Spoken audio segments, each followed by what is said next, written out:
الحمد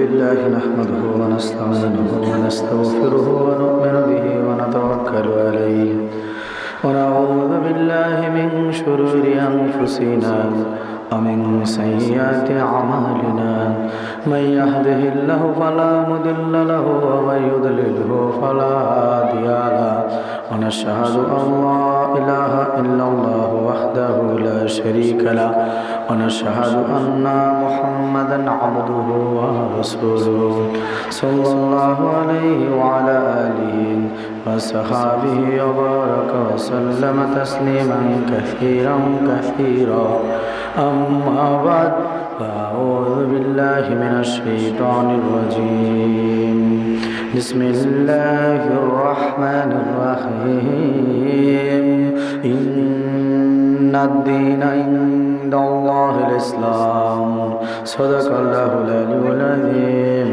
صدقت يا رب العالمين اللهم صل على محمد وعلى آل محمد كما صليت على إبراهيم وعلى آل إبراهيم إنك حميد مجيد اللهم بارك على محمد وعلى آل محمد كما باركت على إبراهيم وعلى آل إبراهيم إنك حميد مجيد जियारत में मदीना की दिल में है तमन्ना नहीं है मेरे पास सफर का समाना नहीं है मेरे पास सफर का समाना।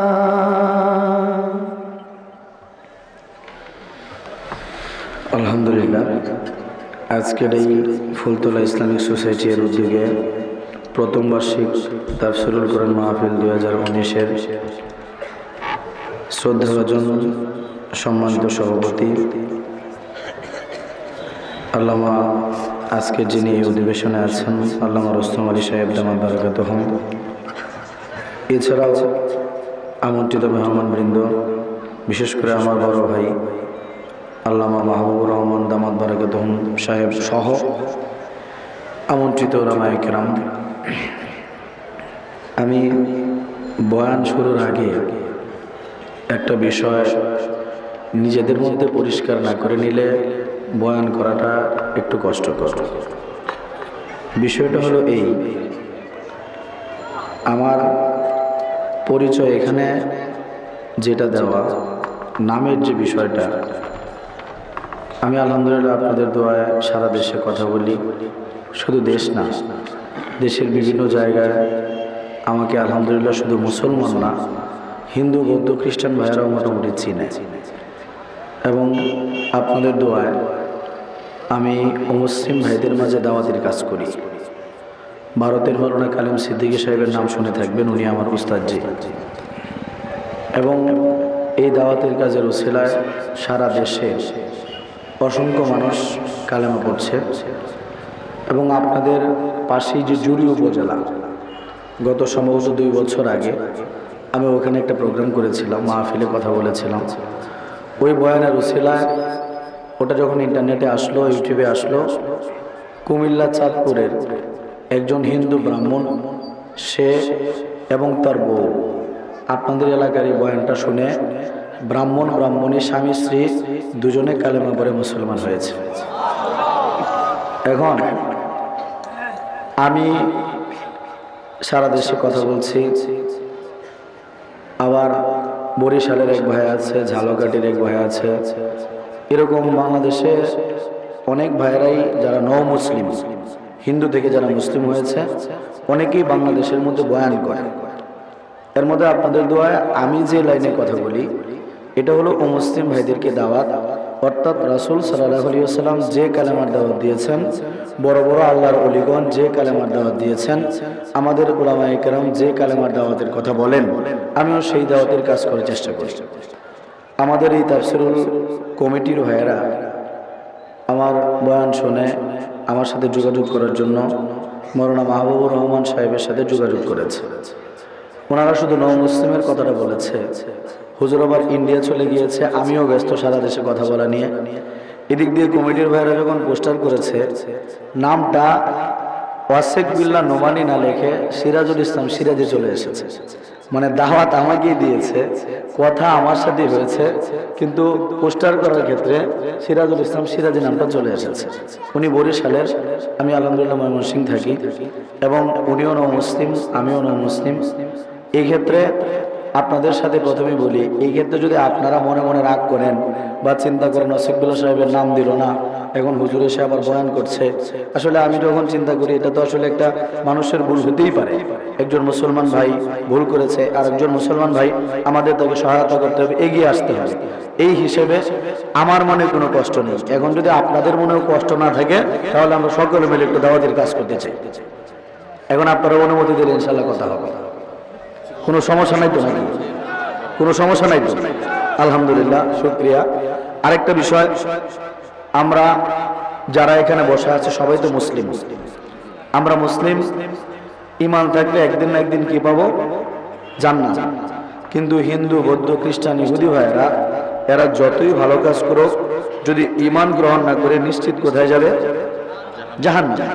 ওই হিসেবে আপনাদের এই ফুলতলা এলাকায় যদি কোনো হিন্দু ভাইয়ের বাড়িতে আগুন লাগে, আপনারা কি নিভাতে যাবেন নাকি বলবেন লোকটা হিন্দু? সবাই যাবেন। আমাদের সভাপতি সাহেব মৌলানা মানুষ, উনিও যাবে। কেন যাবেন? এটা মানবতার দাবি। কিসের দাবি? মানবতার দাবি। তো আপনাদের ফুলতলা এলাকার যে সমস্ত মুসলিম ভাইদের বাড়িতে আগুন লাগলে আপনারা যাবেন ওনাদেরকে দুনিয়ার আগুন থেকে বাঁচানোর জন্য, তাহলে ওনাদের মৃত্যুর পর যে অনন্তকালের জাহান্নামের আগুন অপেক্ষা করছে, যেটা আপনি আমি মুসলমানরা জানি, আমাদের কোরআন হাদিসের মধ্যে এসেছে, ওই ভাইদেরকে দাওয়াত দেওয়া, ওদেরকে ওই জাহান্নামের অনন্তকালের আগুন থেকে বাঁচানোর জন্য কালেমার দিকে ডাকা, এটা কি আপনার আমার কর্তব্য নয়? কর্তব্য কিনা? এই জন্য আমি আসলে বক্তাগিরি করার জন্য ঘুরি না, আপনাদের দোয়ায় এই দাওয়াতের কাজ করি, এবং আপনারা শুনলে খুশি হবেন। হযরত সহ আপনাদের দোয়া নেওয়ার জন্য বলছি।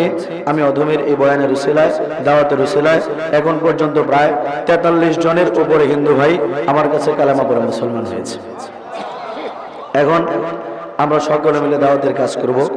আজকের এই মূল্যবান তাফসীরুল কোরআন মাহফিলে উপস্থিত আছেন অত্র এলাকার উলামায়ে কেরাম এবং দূর দূরান্ত থেকে আগত আমাদের শ্রদ্ধাভাজন আলেম সমাজ, ওই সমস্ত হাফেজ সাহেবগণ যাদের সিনাটাকে আল্লাহ রাব্বুল আলামিন এই দুনিয়ায় বিচরণশীল এক একটা লোহে মাহফুজ হিসেবে কবুল করেছেন। হক্কানি পীর মাশায়েখের মুরিদবৃন্দ, আশিকিন জাকিরিন শাকিরিন বৃন্দ, আমার বড় ভাই তুল্য, পিতৃতুল্য মুরব্বিয়ানে আজম, যাদের মধ্যে অনেকেই আছেন সাদা দাড়িওয়ালা মুরব্বীরা। আসলে আমি বলি প্রায় সব জায়গায় দিই যে সাদা দাড়িওয়ালা এই বৃদ্ধ চেহারা মুরব্বীদেরকে দেখলে আমার বয়ান করতে খুব কষ্ট হয়। প্রশ্ন করতে পারেন কেন? কারণ আমার বাবার কথা খুব মনে হয়। আমার বাবা বৃদ্ধ মানুষ ছিলেন, নাম মনোরঞ্জন গোসাই। মানে আমাদের মধ্যে এরকম পীর সাহেব আছে, আমার বাবা ছিলেন হিন্দুদের পীর, হিন্দুদের গোসাই, বৈষ্ণব সন্ন্যাস। আপনাদের পীর সাহেবদের যেমন অনেক ভক্ত মুরিদ, আমার বাবারও অনেক ভক্ত মুরিদ ছিল। তারা হিন্দুদের ভাষায় বলে শিষ্য। কি বলে? শিষ্য। আমার বাবার সাথেই দীর্ঘদিন ওঠা বসা করেছি, একসাথে অনেক পূজার মধ্যে অংশগ্রহণ করেছি। এই যে হরিনাম মহাসংকীর্তন হয়, শীতের মধ্যে হচ্ছে, কীর্তনে কীর্তনে ঘুরেছি, কত নাচ নেচেছি বাবা। এই দুর্গাপূজার মধ্যে আমি ছিলাম নৃত্যশিল্পী, দুর্গাপূজার প্রধান আকর্ষণ। আল্লাহ রাব্বুল আলামিন সেই ছেলেটাকে আজকে আপনাদের এখানে প্রধান বক্তা হিসেবে বসিয়েছেন। আসলে আল্লাহর দয়া, এটা বলে শেষ করার মতো কোনো ভাষা আমার জানা মতে আমাদের কিন্তু হতে পারে না। আমি এই মুরব্বীদের চেহারার দিকে তাকালে আমার দুঃখী বাবাটার কথা খুব মনে হয়। আমার বাবা, আমার ইসলাম গ্রহণের 2 বছর পর আমার বাবার যখন অসুস্থতার খবর পেয়ে যাই, গিয়ে দেখে আমার বাবার জবানটা বন্ধ হয়ে গিয়েছে। কালেমার দাওয়াত দিচ্ছিলাম, উনি কথা বলতে পারেননি। আমার চোখের সামনেই এই শীতের রাত্রিতে, মধ্যরাত্রিতে আমার দুঃখী বাবা দুনিয়া থেকে বিদায় হয়, মারা যায়। আমার বাবার মৃত্যুর সময় আমি পাশেই হসপিটালে পাশেই ছিলাম, কিন্তু একটা বারের জন্য বাবার দেহটা একটা বারের জন্য আমাকে স্পর্শ করতে দেয়া হয় নাই। আপনাদের যেদিন যাদের বাবা নাই, যেদিন আপনার আব্বা মারা গিয়েছিল, ওই দিনটার কথা একটু মনে করেন তো। অনেক কষ্ট হয়েছিল। আমি যদিও হিন্দু ছিলাম, কিন্তু বাবা, এই জায়গাটার মধ্যে তো হিন্দু মুসলমান বৌদ্ধ খ্রিস্টান এরকম তো ভাগ করা যাবে না। বাবা তো বাবাই, সবার বাবা তো সব সন্তানের জন্য সমান কষ্ট করেছে। আমি আমার বাবাকে খুব ভালোবাসতাম, গিয়েছিলাম, বাবার লাশটা একটা বারের জন্য আমাকে স্পর্শ করতে দেওয়া হয় নাই। কেন? হিন্দু ভাইরা মনে করে আমরা মুসলমান, আমরা নাকি নাপাক, আমরা নাকি অপবিত্র, যে কারণে বিশেষ করে তাদের রান্নাঘরের মধ্যে এবং ঠাকুর ঘরের মধ্যে আমার মুসলমানদেরকে কিন্তু উঠতে দেয় না। আপনাদের এলাকায় দেয় নাকি? এখন এই জিনিসটা মনে করার দরুন আমার জন্মদাতা পিতাকে, আমার পিতার লাশটাকে চোখের সামনে পুরানো হয়েছে। দূর থেকে দাঁড়িয়ে দাঁড়িয়ে বাবার পুরানো দৃশ্যটা দেখেছি। এখনো মাঝে মধ্যে রাত্রিবেলা বাবার যে মাথার খুলিটা চিতার মধ্যে পড়ছিল, মাঝে মধ্যে চোখের সামনে ভাসে, খুব কষ্ট হয়। আপনাদের যাদের বাবা মা নাই, হুজুর আছে, জিজ্ঞেস করে দেখেন। আপনারা দুই হাত তুলে একটা দোয়া করেন না? রব্বির হামহুমা কামা রব্বায়ানি সগীরা, দোয়া করেন কিনা? আমার বাবা যে মারা গেল, মুফতি সাহেবদের কাছে জিজ্ঞেস করলে জানবেন, আমার বাবার মৃত্যুর পর আমি আমার বাবার জন্য দুইটা হাত তুলে এই মাগফিরাতের দোয়াটা করতে পারি না, আমার জন্য জায়েজ নাই। দুঃখিনী মা এখনো বেঁচে আছে। মাকে বারবার করে বলি, মা, আমি যে আল্লাহকে আল্লাহ বলে ডাকি, আমার আল্লাহ তোমারও আল্লাহ। ও মা, আমি যে ইসলাম পালন করি, এই ইসলাম তোমারও ধর্মের নাম। মাগো, তুমি ইসলাম গ্রহণ করো, নতুবা নিশ্চিত নরকে চলে যাবে, নিশ্চিত জাহান্নামে চলে যাবে। আমার মা কি বলে জানেন? আমি নরকে গেলে তোর কি? নরকটাই আমার ভালো লাগে। এত করে বোঝাই। দুঃখিনী মা কালেমার দাওয়াতটুকু গ্রহণ করছেন। আপনারা যারা মুরব্বীরা আছেন, উলামায়ে কেরাম আছেন, অনেক আল্লাহর ওলিরা এখানে থাকতে পারেন, যাদের দোয়া হয়তো আল্লাহ রাব্বুল আলামিন কবুল করবেন। এই জন্য প্রথমেই অট্ট এলাকার সর্বস্তরের মুসলমানের কাছে দোয়া চাই, দোয়া করবেন যেন আল্লাহ রাব্বুল আলামিন আমার দুঃখিনী মাকে যেন হেদায়েত দান করেন। অবশ্যই অট্ট এলাকার ইসলামপ্রিয় যুবক ভাইয়েরা, যাদের কথা একটু না বললেই নয়, বর্তমান সময়ে শুধুমাত্র বাংলা না, গোটা পৃথিবীর মধ্যে, not only Bangladesh but also all over the world, গোটা পৃথিবীর মধ্যে বর্তমানে আমার মুসলমান সমাজ যুবক ভাইয়েরা দুইটা ভাগে বিভক্ত। কয়টা ভাগে? দুইটা ভাগে। একটা ভাগ ইসলামের পক্ষে, আর একটা ভাগ ইসলামের বিপক্ষে। ইসলামের বিপক্ষে যারা, এদেরকে গোটা পৃথিবীর মধ্যে বলা হয় সঙ্গী। কি বলা হয়? সঙ্গী। অর্থাৎ বাতিলের সঙ্গে যারা থাকে, এই মুসলমানদেরকে বলা হয় সঙ্গী। আর যারা ইসলামের পক্ষে কথা বলে, মুখের মধ্যে দাড়ি, মাথার মধ্যে টুপি, গায়ে লম্বা জামা, নামাজি হয়, বাতিলের সঙ্গে থাকলে বলে সঙ্গী, আর ইসলামের পক্ষে কথা বললেই আমাদেরকে অপবাদ দেওয়া হয় জঙ্গি। আমাদেরকে কি বলা হয়? জঙ্গি। যারা জানতে জানতে অতিরিক্ত জানোয়ার হয়ে গিয়েছে, যারা কুশিক্ষার তৎপরা গিয়ে গোল টেবিল বৈঠকের মধ্যে বসে যাদের ইসলামের নামটা শুনলেই চুলকানি উঠে যায়, এদেরকে বলতে চাই, গোটা পৃথিবীর মধ্যে আজকে আমার মুসলমানের রক্ত নিয়ে খেলা করা হচ্ছে। সিরিয়া বলেন, আফগানিস্তান বলেন, ফিলিস্তিন বলেন, মিশর বলেন, কাশ্মীর বলেন, ইরাক বলেন, আমার পার্শ্ববর্তী দেশ মায়ানমার বলেন, আর বর্তমানে চীনের উইঘুর বলেন, এই প্রত্যেকটা জায়গার মধ্যে আজকে আমার মুসলমানের রক্ত নিয়ে খেলা করা হয়। এই মুসলমানের জবানকে জিম্মি করা হয়, এই মুসলমান ওলামায়ে কেরামদেরকে বন্দী করা হচ্ছে, এই মুসলমানের বাড়িঘর পুড়িয়ে ছাই করে দিচ্ছে, এই মুসলমান মামনের ইজ্জতকে লুণ্ঠন করছে, এই মুসলমান মাদ্রাসার ছাত্রদের মাথা কেটে পর্যন্ত ফুটবল খেলা হচ্ছে। ওই জায়গায় ওরা সন্ত্রাস হয় না, এই মুসলমানদের যারা অত্যাচার করে এদেরকে জঙ্গি বলে না, উল্টো জঙ্গি রেখে অংশীদেরকে কাঁদতে নোবেল পুরস্কার তুলে দেয়। আর আপনি আর মুসলমান ইসলামের পক্ষে কথা বললে আমাদের সন্ত্রাস বলা হয়, জঙ্গি বলা হয়। এটা কোনো মানবতার কথা হতে পারে না, এটা কোনো ইসলামের কথা হতে পারে না।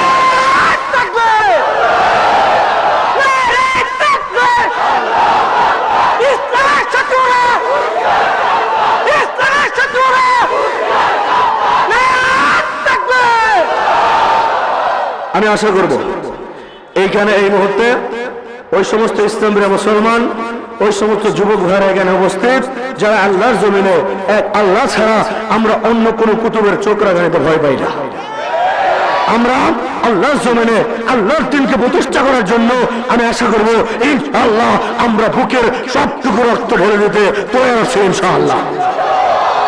কচিকাচার দল, পর্দার আড়ালের সর্বন্নত দিনদার পরহেজগার মা বলে, সর্বপ্রথম আমরা শুকরিয়া আদায় করব সেই মহান আল্লাহ রাব্বুল আলামিনের, যিনি আমাদেরকে মুসলমান বানিয়েছেন, আমাদেরকে এমন একটা জাতির অন্তর্ভুক্ত করেছেন, এমন একটা সম্প্রদায়ের অন্তর্ভুক্ত করেছেন যে জাতির মানুষেরা দ্বিতীয়বাদে বিশ্বাস করে না, তৃতীয়বাদে বিশ্বাস করে না, ৩৩ কোটি দেবতার পূজা করে না, বরং বিশ্বজাহানের মালিককে আল্লাহ আল্লাহ আল্লাহ বলে ডাকে।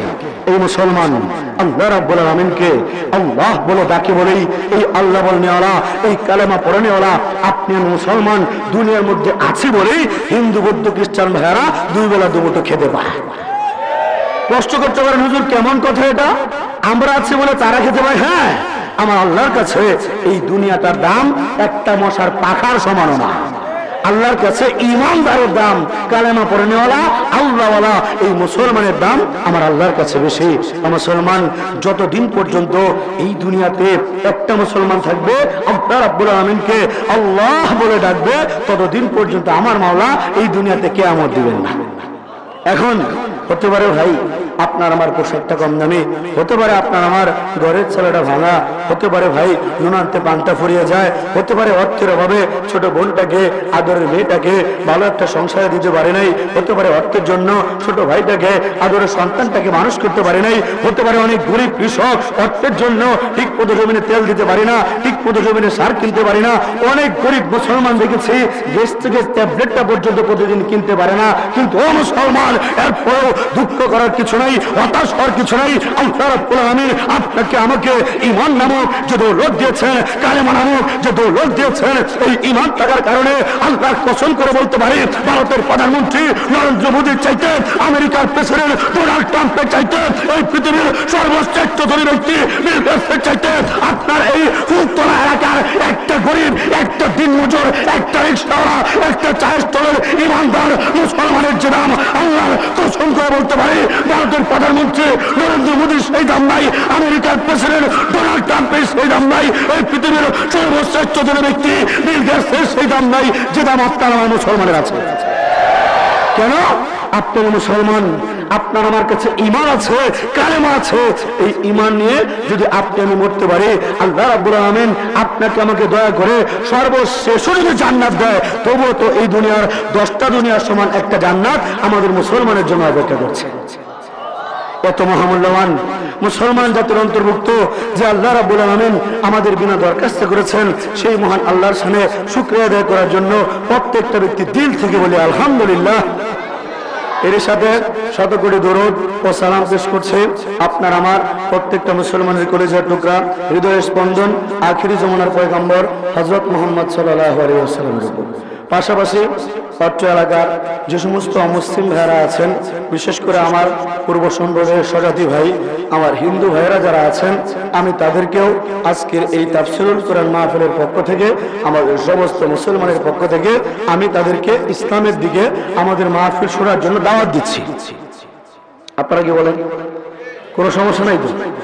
এখন কষ্ট করতে পারেন হুজুর, বা কারো ভিতরে কষ্ট থাকতে পারে যে হুজুর এই তাফসীরুল কোরআন মাহফিলে আপনি কোরআন নিয়ে কথা বলবেন, তাহলে ওদেরকে কেন ডাকবেন? এই অধিকার আপনাকে কে দিয়েছে? এই ব্যাপারে আমি বলতে চাই, আল্লাহ রাব্বুল আলামিন কোরআনে কারীমের সূরা বাকারার 185 নম্বর আয়াতের মধ্যে আল্লাহ রাব্বুল আলামিন ইরশাদ করেছেন, শাহরু রমাদানাল্লাযী উনজিলা ফীহিল কুরআন হুদাল লিন্নাস। অর্থাৎ বরকতময় রমজান মাসের মধ্যে কোরআনে কারীম নাজিল করা হয়েছে সমস্ত মানুষের হেদায়েতের জন্য। কার জন্য? একটু কথা বলতে হবে, কার জন্য? সমস্ত মানুষের হেদায়েতের জন্য। আপনাদের কাছে আমার প্রশ্ন, হিন্দু ভাইরা মানুষ না? বৌদ্ধ খ্রিস্টান ইহুদি ভাইরা মানুষ না? তার মানে এই কোরআন শুধুমাত্র মুসলমানের বাপ দাদার সম্পত্তি নয়, বরং এই কোরআন হিন্দুদের মুক্তির কথা বলে, বৌদ্ধ খ্রিস্টান ইহুদির মুক্তির কথা বলে। এই তামাম পৃথিবীর যত মানুষ রয়েছে সমস্ত মানুষের হেদায়েতের জন্যই এই মহাগ্রন্থ আল কোরআন, ঠিক কিনা ভাইরা? ঠিক কিনা ভাইয়ের আমার? এখন বলতে পারেন হুজুর, তাহলে আমাদের তো এটা ইবাদত, আমরা এখানে ইবাদত বন্দেগী করার জন্য বসেছি, মুসলমান আমরা ইবাদত বন্দেগী করি, হিন্দু বৌদ্ধ খ্রিস্টান ভাইয়েরা ওরা তো ইবাদত করে না, এদেরকে ইবাদতের দিকে কেন রাখবেন?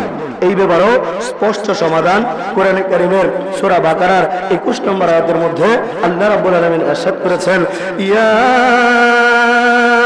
আইয়ুহান নাস اعبدوا ربكم الذي خلقكم والذين من قبلكم لعلكم تتقون। হে মানুষ সকল, তোমরা তোমাদের রবের ইবাদত করো যিনি তোমাদের সৃষ্টি করেছেন, যাতে তোমরা তাকওয়া অর্জন করতে পারো। এখানে আল্লাহ রাব্বুল আলামিন সমস্ত মানুষদেরকে ডাক দিয়ে নাস শব্দ ব্যবহার করে তাদেরকে ইবাদতের দিকে ডেকেছেন। এই নাস শব্দের অর্থ হলো মানুষ, অর্থাৎ আপনার আমার মাওলা সমস্ত মানুষদেরকে ডাক দিয়ে আল্লাহর ইবাদত করার জন্য বলেছেন। এখন আপনাদের কাছে আমার প্রশ্ন, হিন্দু ভাইরা মানুষটা কি? বৌদ্ধ খ্রিস্টান ইহুদি ভাইরা তারা কি মানুষ থাকে রে বাবা? যদি এরাও মানুষ হয় তাহলে আল্লাহ রাব্বুল আলামিনের ইবাদত বন্দেগী শুধুমাত্র আমাদের মুসলমানের জন্য নয়, বরং এই পৃথিবীর যত মানুষ রয়েছে এই সমস্ত মানুষদেরকে আল্লাহর ইবাদত করতে হবে। ঠিক কিনা ভাইরা আমার? এখন ইবাদত বন্দেগী যে করতে হবে, এই কথাটা লেখা আছে কোথায়? লেখা আছে কোথায়? লেখা আছে কোথায়? কোরআনে। এখন আপনাদের কাছে আমার আরেকটা প্রশ্ন, এই কোরআন এটা কি আমাদের মুসলমানের কাছে নাকি হিন্দু বৌদ্ধ খ্রিস্টান ভাইদের কাছে আছে? কাদের কাছে আছে? আমাদের মুসলমানের কাছে। এখন আপনাদের কোরআনে কারিম আছে, এই কোরআনে কারিমের মধ্যে বলা কোরআন সমস্ত মানুষের, ইবাদত সকল মানুষকে করতে হবে, অর্থাৎ আল্লাহ সকলের।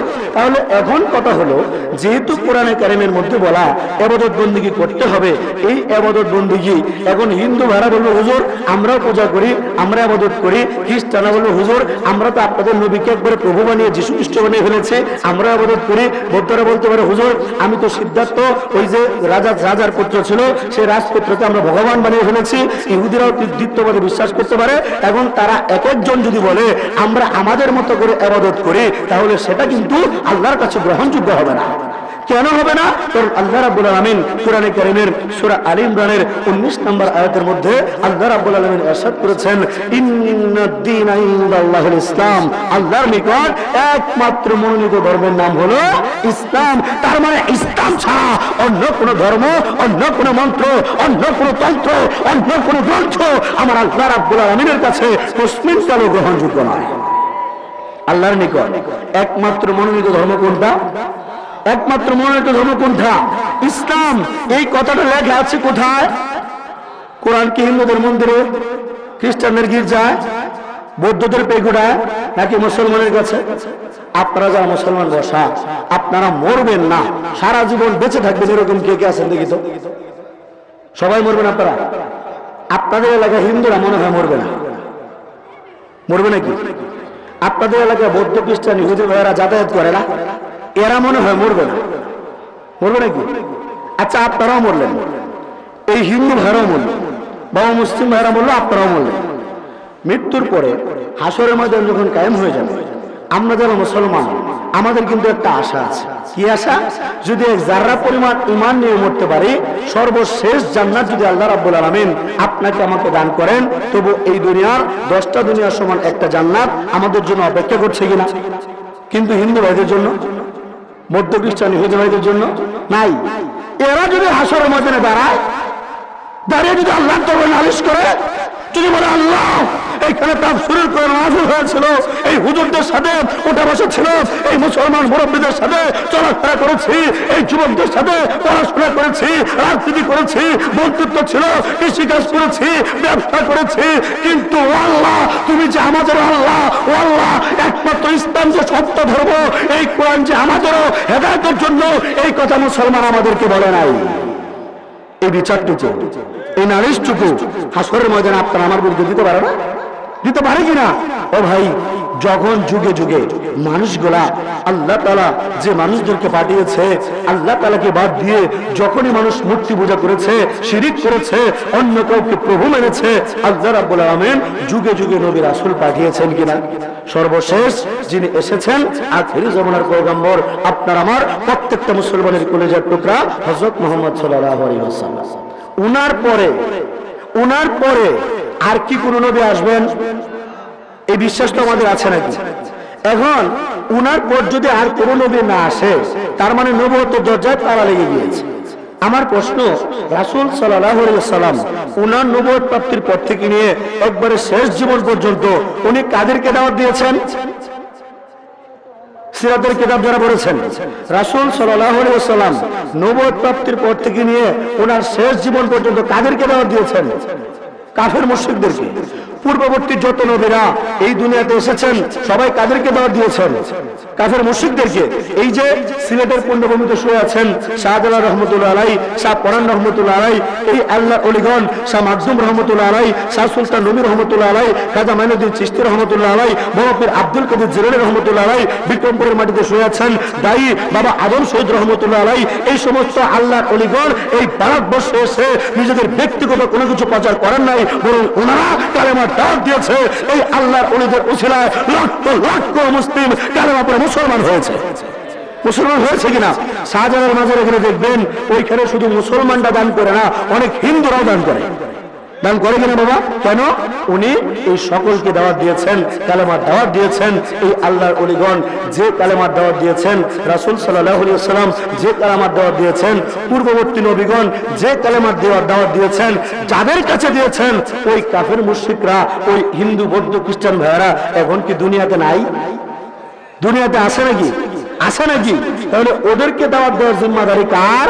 আল্লাহ রাব্বুল আলামিন কোরআনে কারীমের সূরা আলে ইমরানের 110 নম্বর আয়াতের মধ্যে ইরশাদ করেছেন, কুনতুম খায়রা উম্মাতি উখরিজাত লিন-নাস তা'মুরুনা বিল মা'রুফ ওয়া তানহাউনা আনিল মুনকার। তোমরা হলে উত্তম জাতি, তোমাদেরকে বের করা হয়েছে মানুষের কল্যাণের জন্য। কার কল্যাণ? কার কল্যাণ? আমাদেরকে বের করেছে মানুষের কল্যাণের জন্য, শুধু মুসলমানদেরকে নিয়ে বিরিয়ানি খাওয়ার জন্য নয়। আপনাকে আমাকে বের করা হয়েছে সমস্ত মানুষের কল্যাণের জন্য, সৎ কাজের আদেশ করার জন্য, অসৎ কাজের নিষেধ করার জন্য। এখন বাবা, সৎ কাজের আদেশ যতক্ষণ ওলামায়ে কেরাম আমার হুজুররা করে ততক্ষণ তো হুজুররা খুব ভালো, কিন্তু যেই ওলামায়ে কেরাম অসৎ কাজের নিষেধ করতে যায় তখনই হুজুররা খারাপ হয়ে যায়। বাস্তব কথা কিনা বাবা? তখনই হুজুরদেরকে লিখতে পারে না, তখন দাড়ি টুকরোলারা এদের কাছে দুশমন হয়ে যায়। কিন্তু এরপরেও যেহেতু আল্লাহ রাব্বুল আলামিন আপনাকে আমাকে উত্তম জাতি হিসেবে প্রেরণ করেছেন, তাহলে এই পৃথিবীর সবচেয়ে বড় খারাপ কাজ, সবচেয়ে বড় অসৎ কাজ আল্লাহর সাথে কাউকে শরীক করা, এই শিরিক যারা করছে এদেরকে কালেমার দিকে দাওয়াত দেওয়া আপনার আমার কর্তব্য কিনা বাবা? তাহলে সেই হিসেবে আমরা এই মুহূর্তে অল্প সময়ের মধ্যে ইনশাআল্লাহ আমরা দুইটা কাজ করব। এক, এই ময়দান থেকে আমি শুনেছি অনেক মুসলিম ভাইয়েরা বয়ান শুনছে, আমরা তাদেরকে ইনশাআল্লাহ দাওয়াত দেব। দুই, দাওয়াতটা কিভাবে দিতে হয় এটা আমরা শিখবো ইনশাআল্লাহ। রাজি আছেন ইনশাআল্লাহ? এখন এই দাওয়াতের কাজটুকু করার জন্যই আমি কোরআনে কারীমের সূরা আলে ইমরানের 19 নম্বর আয়াত তেলাওয়াত করেছি, যেখানে আল্লাহ রাব্বুল আলামিন ইরশাদ করেছেন, ইন্নাদ-দীনা ইনদাল্লাহিল ইসলাম, আল্লাহর নিকট একমাত্র মনোনীত ধর্মের নাম ইসলাম। এখন ইসলাম ছাড়া বাকি ধর্মগুলোর অবস্থা কি? আপনাদের এই ফুলতলা বাজারে ফার্মেসি আছে, ফার্মেসির মধ্যে যদি মেয়াদ উত্তীর্ণ কোনো ঔষধ রাখা হয়, এক্সপায়ার ডেট চলে গিয়েছে, এমন কোন ঔষধ যদি আপনাদের ফার্মেসিতে থাকে, কে কে কিনবেন? কেউ কিনবেন আপনারা? মেয়াদ উত্তীর্ণ কোন ঔষধ যদি আপনি কিনেন, ওইটা সেবন করলে আপনি বা আপনার রোগী উনি কি সুস্থ হবে নাকি উল্টো আরো অসুস্থ হবে? আরো অসুস্থ হবে কিনা? ঠিক অনুরূপ ভাবে ইসলাম ছাড়া বাকি যা কিছু আছে সবকিছুর মেয়াদ শেষ, এক্সপায়ার ডেট ফেল, চলে গিয়েছে।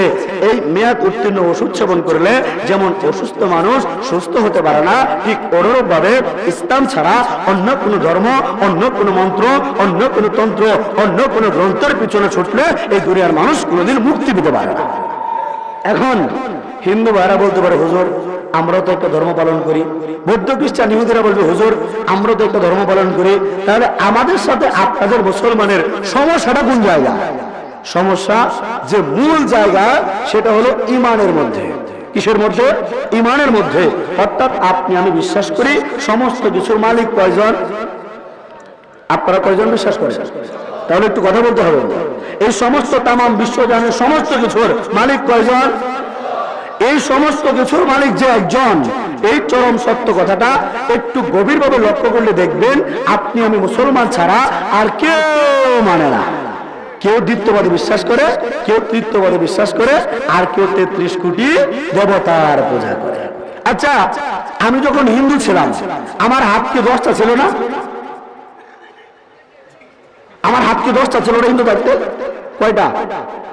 2টা। ও, পা মনে হয় 6টা ছিল। 2টাই শিওর। চোখ মনে হয় 3টা ছিল নাকি? এখন যেমন আগে অঙ্গ প্রত্যঙ্গ এই কয়টাই ছিল। তাহলে আমার দুঃখিনী মা আমাকে দূর দূর করে বাড়ি থেকে বের করে দিল কেন? যে ঘরটার মধ্যে ছোটবেলা থেকে বড় হয়েছে, ওই ঘরটার মধ্যে আজকে আমাকে উঠতে দেয় না কেন? আমি এখন যেমন ছিলাম হিন্দু অবস্থায় অঙ্গ প্রত্যঙ্গ এরকমই ছিল। তার মানে বুঝতে হবে ইসলাম গ্রহণের আগে আমার সৃষ্টিকর্তা যিনি ছিলেন, ইসলাম গ্রহণের পরেও মুসলমান হওয়ার পরেও আমার সৃষ্টিকর্তার মধ্যে কোনো প্রকার পার্থক্য হয় নাই। আমরা মুসলমান, আমরা মুসলমান। আমাদের দেহ কাটলে একটা রক্ত বের হয়। রক্তটা রং কি? আপনাদের রক্তের রং কি? হিন্দুদের রক্তটা সাদা। ও, বৌদ্ধ খ্রিস্টানেরটা সাদা নাকি? সবারটাই লাল কেন? তাদের সৃষ্টিকর্তা আর আমাদের সৃষ্টিকর্তা না আলাদা আলাদা? তারা না বলে আমাদের মালিক তাদের মালিক আলাদা? আমাদের মালিক একজন, তাদের মালিকটা 33 কোটি। তাহলে আমাদের আল্লাহ যখন আমাদের দেহের মধ্যে লাল রক্ত দিল, 33 কোটি দেবতা মিলে রক্তটাকে সাদা করতে পারলো না? পারবে কিভাবে? এই রক্তের মধ্যে আমরা জানি 3টা উপাদান আছে, সায়েন্সের বাইরে জানার কথা। লোহিত রক্তকণিকা, শ্বেত রক্তকণিকা, অনুচক্রিকা।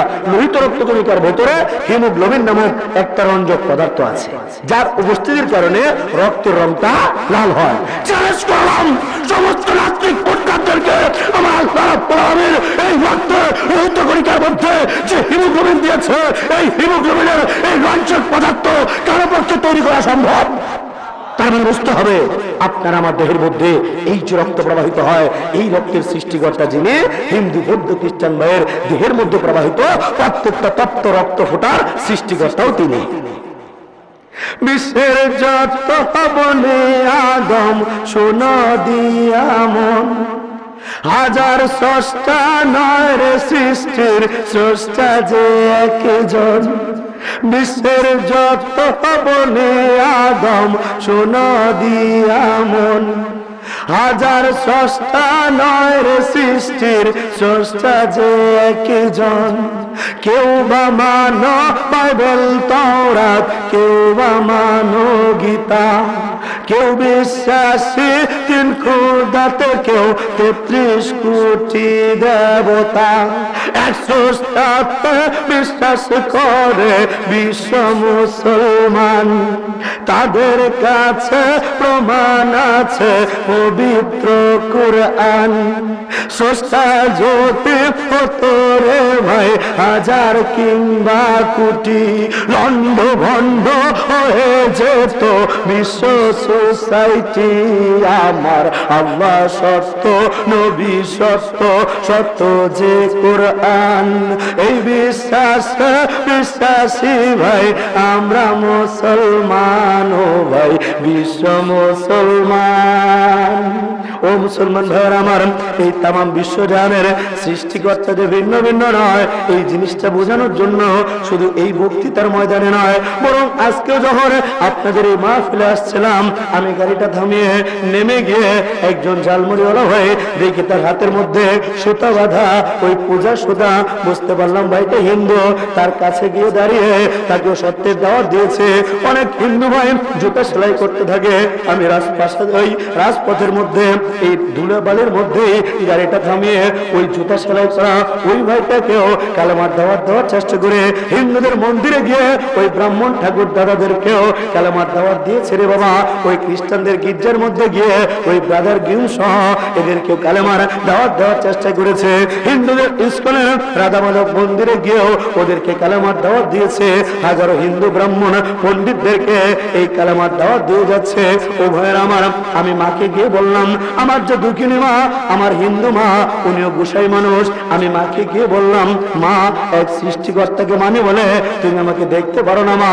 অথচ দেখো আমাদের কোরআনে কারীমের সূরা ইখলাসের ১ম নম্বর আয়াতের মধ্যে আল্লাহ রাব্বুল আলামিন ইরশাদ করেন, কুল হুয়াল্লাহু আহাদ, অর্থাৎ আল্লাহ একক। আমার মা বলে, তুই মুসলমান, এই কোরআন তোদের গ্রন্থ, তাহলে তোদের গ্রন্থ আমরা কেন মানব? ও ভাইরা আমার, আমি আগে বলেছিলাম ওই যে সূরা বাকারার ১৮৫ নম্বর আয়াত দ্বারা প্রমাণ করেছে এই কোরআন শুধু আমাদের মুসলমানের জন্য নয়, বরং এই কোরআন হিন্দুদের মুক্তির কথা বলে, বৌদ্ধ খ্রিস্টান ইহুদির মুক্তির কথা বলে, এই তাম পৃথিবীর সমস্ত মানুষের মুক্তির কথা বলে এই মহাগ্রন্থ আল কোরআন। ঠিক কিনা ভাইরা আমার?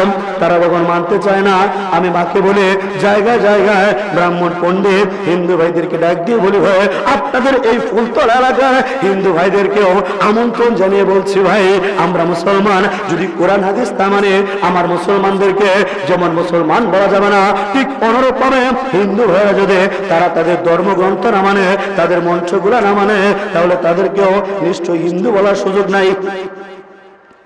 আপনাদের পিছনে অনেক ভাইয়েরা কষ্ট করে দাঁড়িয়ে আছে, যদি একটু আপনারা একটু চেপে বসেন, পিছনের ভাইদের বসা একটু সুযোগ হয়। ভাই একটু সামনের দিকে চলে আসে, সকলে একটু মাহফিলটা সুন্দর করার জন্য একটু সামনে চলে, পিছনের ভাইদেরকে একটু বসার সুযোগ করে দিই। একটু জিকির করতে করতে সামনে চলে আসে। লা ইলাহা ইল্লাল্লাহ, লা ইলাহা ইল্লাল্লাহ, লা ইলাহা ইল্লাল্লাহ, লা ইলাহা ইল্লাল্লাহ, লা ইলাহা ইল্লাল্লাহ, লা ইলাহা ইল্লাল্লাহ, লা ইলাহা ইল্লাল্লাহ, লা ইলাহা ইল্লাল্লাহ, লা ইলাহা ইল্লাল্লাহ, লা ইলাহা ইল্লাল্লাহ, লা ইলাহা ইল্লাল্লাহ। সবাই লা ইলাহা ইল্লাল্লাহ, লা ইলাহা ইল্লাল্লাহ।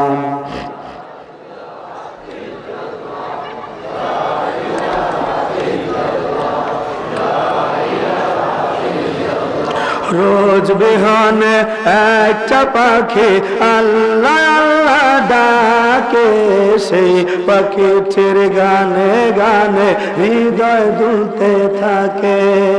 রোজ বিহানে একটা পাখি আল্লাহ আল্লাহ ডাকে, সেই পাখিটির গানে গানে হৃদয় দুলতে থাকে।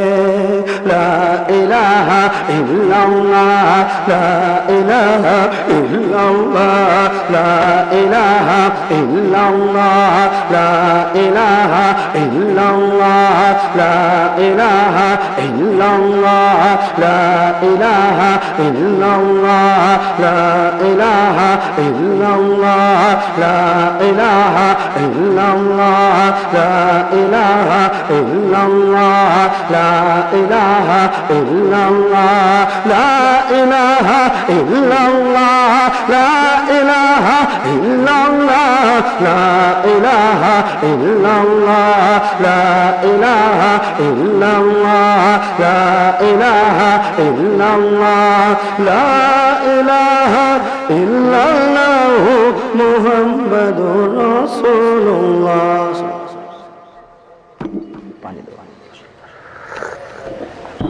এখন আমরা মুসলমান, যদি কোরআন হাদিস না মানি আমাদের কি মুসলমান বলা যাবে ভাই?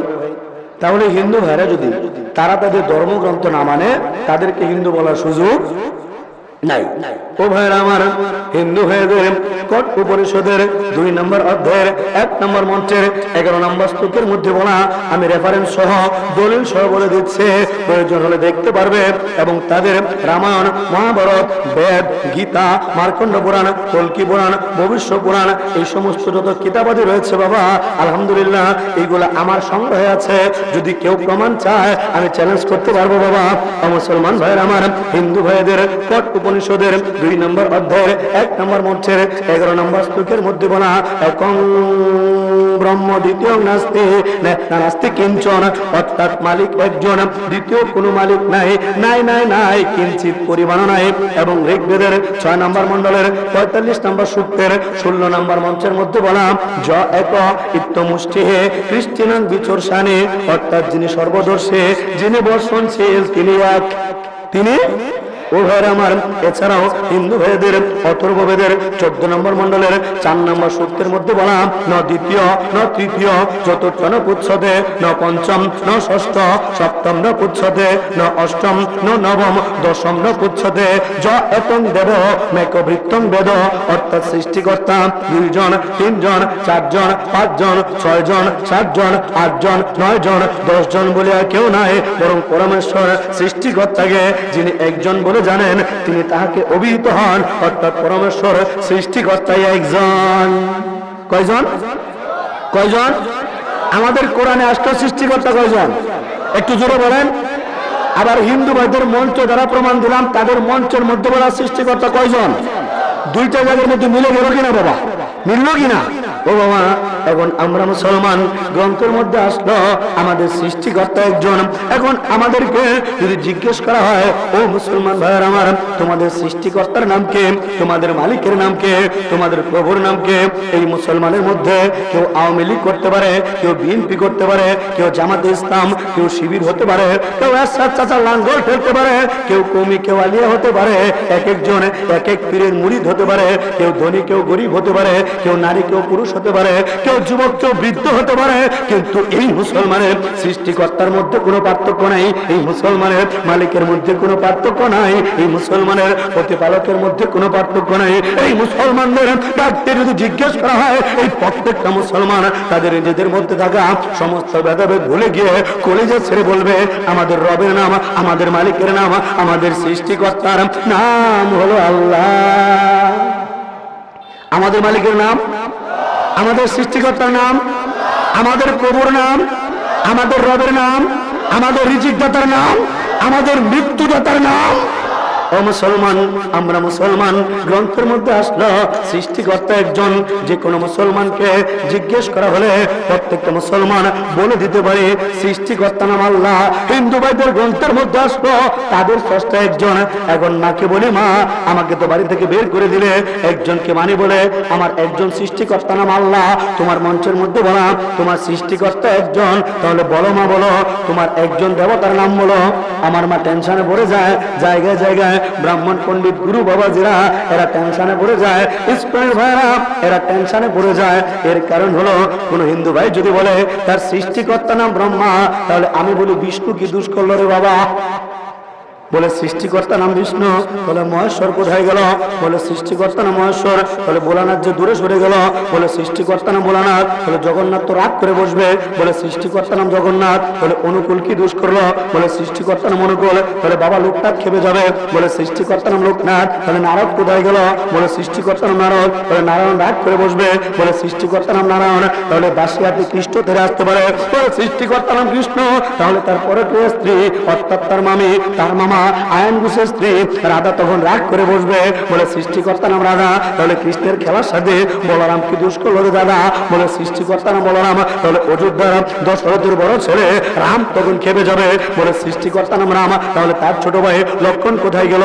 বলে সৃষ্টিকর্তা নাম লক্ষণ। তাহলে তার বৌদি সীতা রাগ করে বসবে, বলে সৃষ্টিকর্তা নাম সীতা। তাহলে এই সীতাকে ওই রাবণের হাত থেকে বাঁচানোর জন্য ওই যে রামায়ণের কাহিনী, ওই বাল্মীকির কল্পিত কাহিনী, আমি যদি তাদেরটাই ধরে তাদের মধ্যেই তো তারা ধরা, তাহলে এই সীতাকে বাঁচানোর জন্য যে হনুমানের সাহায্য চেয়েছিল, সেই হনুমান কোথায় গেল?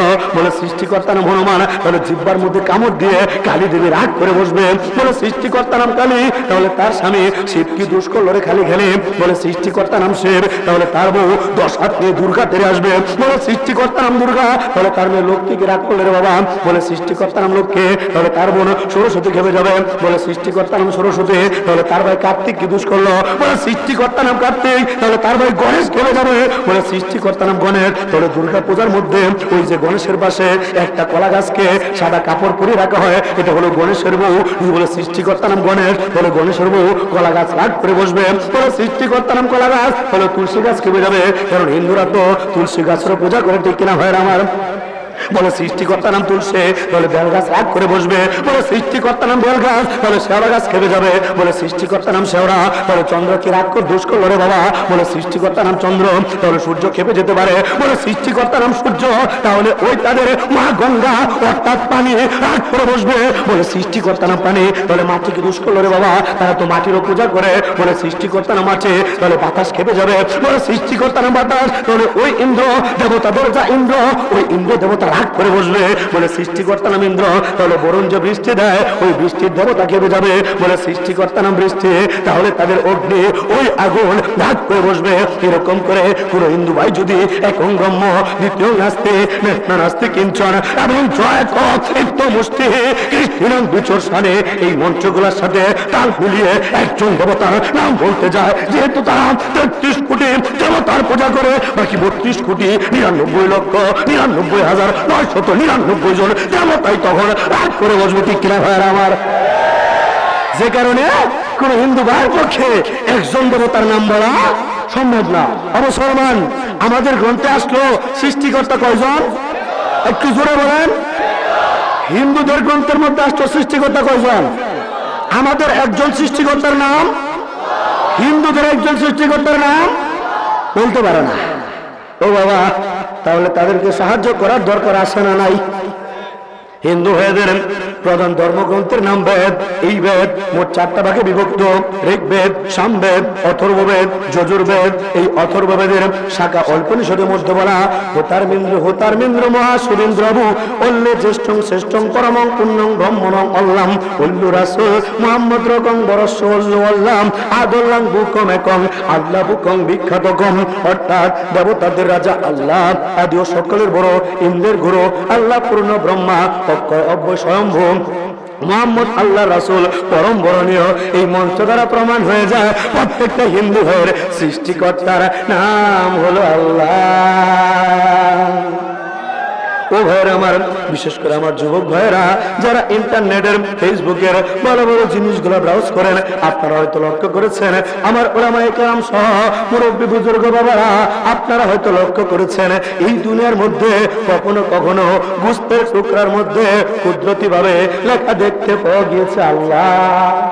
ডিমের গায়ের মধ্যে লেখা দেখতে পাওয়া গিয়েছে আল্লাহ, টমেটোর গায়ের মধ্যে লেখা দেখতে পাওয়া গিয়েছে আল্লাহ, বেগুনের গায়ের মধ্যে লেখা দেখতে পাওয়া গিয়েছে আল্লাহ, মাছের গায়ের মধ্যে লেখা দেখতে পাওয়া গিয়েছে আল্লাহ, গাছের পাতার মধ্যে লেখা দেখতে পাওয়া গিয়েছে আল্লাহ, গাছের ডালের মধ্যে লেখা দেখতে পাওয়া গিয়েছে আল্লাহ, মৌমাছির চাকের মধ্যে লেখা দেখতে পাওয়া গিয়েছে আল্লাহ, আকাশের মেঘের মধ্যে লেখা দেখতে পাওয়া গিয়েছে আল্লাহ, সমুদ্রের ঢেউয়ের মধ্যে লেখা দেখতে পাওয়া গিয়েছে আল্লাহ, গোলাপের পাপড়ির মধ্যে লেখা দেখতে পাওয়া গিয়েছে আল্লাহ, এমনকি মানুষের কলিজার মধ্যে কুদরতি ভাবে লেখা দেখতে পাওয়া গিয়েছে আল্লাহ। বলেন সুবহানাল্লাহ। আল্লাহ তোমার এই ধরার মাঝে কত জানা জানা সৃষ্টি আছে, আল্লাহ তোমার এই ধরার মাঝে কত জানা জানা সৃষ্টি আছে, কেউ নেই তোমার নাম জপে না, তোমার নামের তাসবিহ জপে না, তোমার নামের তাসবিহ জপে না। আরেকটা বড় প্রমাণ আপনাদের দেখাতে চাই বাবা, অনেক জায়গায় অনেক বাধার সম্মুখীন হতে হচ্ছে। ওই চট্টগ্রাম টাইগার বাসে গেলাম, বয়ান শুরু করলাম, দাওয়াত দিলাম, দাওয়াতের এক পর্যায়ে মাঝখানেই হিন্দু ভাইয়েরা মোটরসাইকেল নিয়ে অস্ত্র শস্ত্র নিয়ে চারদিকে ঘিরে ফেলে এমন ভাবে অবস্থা সৃষ্টি করেছে আমাকে তারা খুন করবে। এক পর্যায়ে আলহামদুলিল্লাহ আল্লাহর নাম নিয়ে হুঙ্কার দিলাম, এলাকার মুসলমান খেপে উঠলো, এরা সব ভয়ে পালালো। জায়গায় জায়গায় নিজ এলাকায় 3 বছর গ্রেফতারি পরোয়ানা ছিল, কোনো মাহফিল করতে দেয় নাই, বিভিন্ন জায়গায় বিদ্যুতের খুঁটি ফেলে রাখে, গাছ কেটে ফেলে রাখে, ড্রাইভারটাকে মারধর করে গাড়ি ভাঙচুর করা হয়। অপরাধ একটাই, কালামার দাওয়াত দিই বলে। অনেকে বলে হুজুর আপনি একটু ঠান্ডা মতে দাওয়াত দিতে পারেন না? আমি বলি বাবা, রাসূল সাল্লাল্লাহু আলাইহি ওয়াসাল্লাম ওনার চেয়ে হিকমতে দাওয়াত, ওনার চেয়ে ঠান্ডাভাবে দাওয়াত পৃথিবীর আর কারো পক্ষে দেওয়া সম্ভব না। আমার মায়ের নবী, দয়ার নবী রাসূল সাল্লাল্লাহু আলাইহি ওয়াসাল্লামকে এই দাওয়াত দিয়েছে বলে ওই কাফের মুশরিকরা পাগল বলেছে, পাথর মেরেছে। তাহলে ওই রাসূলের দাওয়াত যদি আপনি আমি দেই, একটু আড্ডু মাঠ যদি নাই খেলাম, একটু আড্ডু পাগল যদি নাই বললো, তাহলে কিসের দাওয়াত দিলাম? কেউ হয় আমার। আমি আপনাদেরকে আজকে একটা প্রমাণ দিতে চাই, যারা মনে করেন আপনি মন্ত্রদণ্ড কিচ্ছু পারেন না, কিন্তু আপনি হিন্দু বৌদ্ধ খ্রিস্টান ভাইয়ের কাছে বলবেন, ভাই আপনার হাতের মধ্যে আমার হাতের মধ্যে আমরা আজকে মালিকের নাম লেখা শিখাম। কার নাম? মালিকের নাম। যদি মুরব্বীরা বেয়া দেবেন, উলামায়ে কেরাম মুরব্বীরা আছেন, জ্ঞানীগুণীরা, আপনাদের সকলের মহামূল্যবান ডান হাতটা একটু দেখাবেন বাবা, সবার ডান হাতটা একটু দেখাবেন কষ্ট করে। আল্লাহু আকবার। আল্লাহ এই প্রত্যেকটা হাত তুমি ইসলামী হুকুমত কায়েম করার জন্য আল্লাহ তুমি কবুল করো। আপনাদের হাতে দেখেন তো আঙ্গুল কয়টা? আমার হাতে আঙ্গুল কয়টা? আপনারা হিন্দুর বাচ্চা না মুসলমানের বাচ্চা? আমি হিন্দুর বাচ্চা না মুসলমানের বাচ্চা? আমি কিন্তু যদিও মুসলমান, আমি ছেলে তো হিন্দু। মুরব্বী চাচারা কি বলেন? এটা তো আর অস্বীকার করতে পারবো না বাবা, নাকি? এখন আমার হাতে আঙ্গুল 5টা, আপনাদের হাতে আঙ্গুল কয়টা? তার মানে প্রতিবন্ধী ছাড়া হিন্দু বৌদ্ধ খ্রিস্টান যত মানুষ আছে সবার একটা হাতে আঙ্গুল 5টা। দেখেন আমার হাতের আঙ্গুলের সাথে আপনাদের হাতের আঙ্গুলের আরবি হরফ দেখাবো 3টা। আলিফ বলেন একটু, আলিফ, লাম, হা। কি হলো? কি হলো? এই হাতের 5টার বিন্যাসের মধ্যে কার নাম লেখা? এই হাত শুধু কি মুসলমানের, হিন্দু ভাইদের নাই, বৌদ্ধ ভাইদের নাই, ইহুদি খ্রিস্টানের নাই? তার মানে এই হাতের 5টার বিন্যাস দ্বারা প্রমাণ হয়ে যায় ও দুনিয়ার মানুষ, তোমার সৃষ্টিকর্তা বৌদ্ধ ভগবান নয়, তোমার সৃষ্টিকর্তা যিশু খ্রিস্ট নয়, তোমার সৃষ্টিকর্তা 33 কোটি দেবতার কেউ নয়, বরং তোমার সৃষ্টিকর্তার নাম হলো আল্লাহ।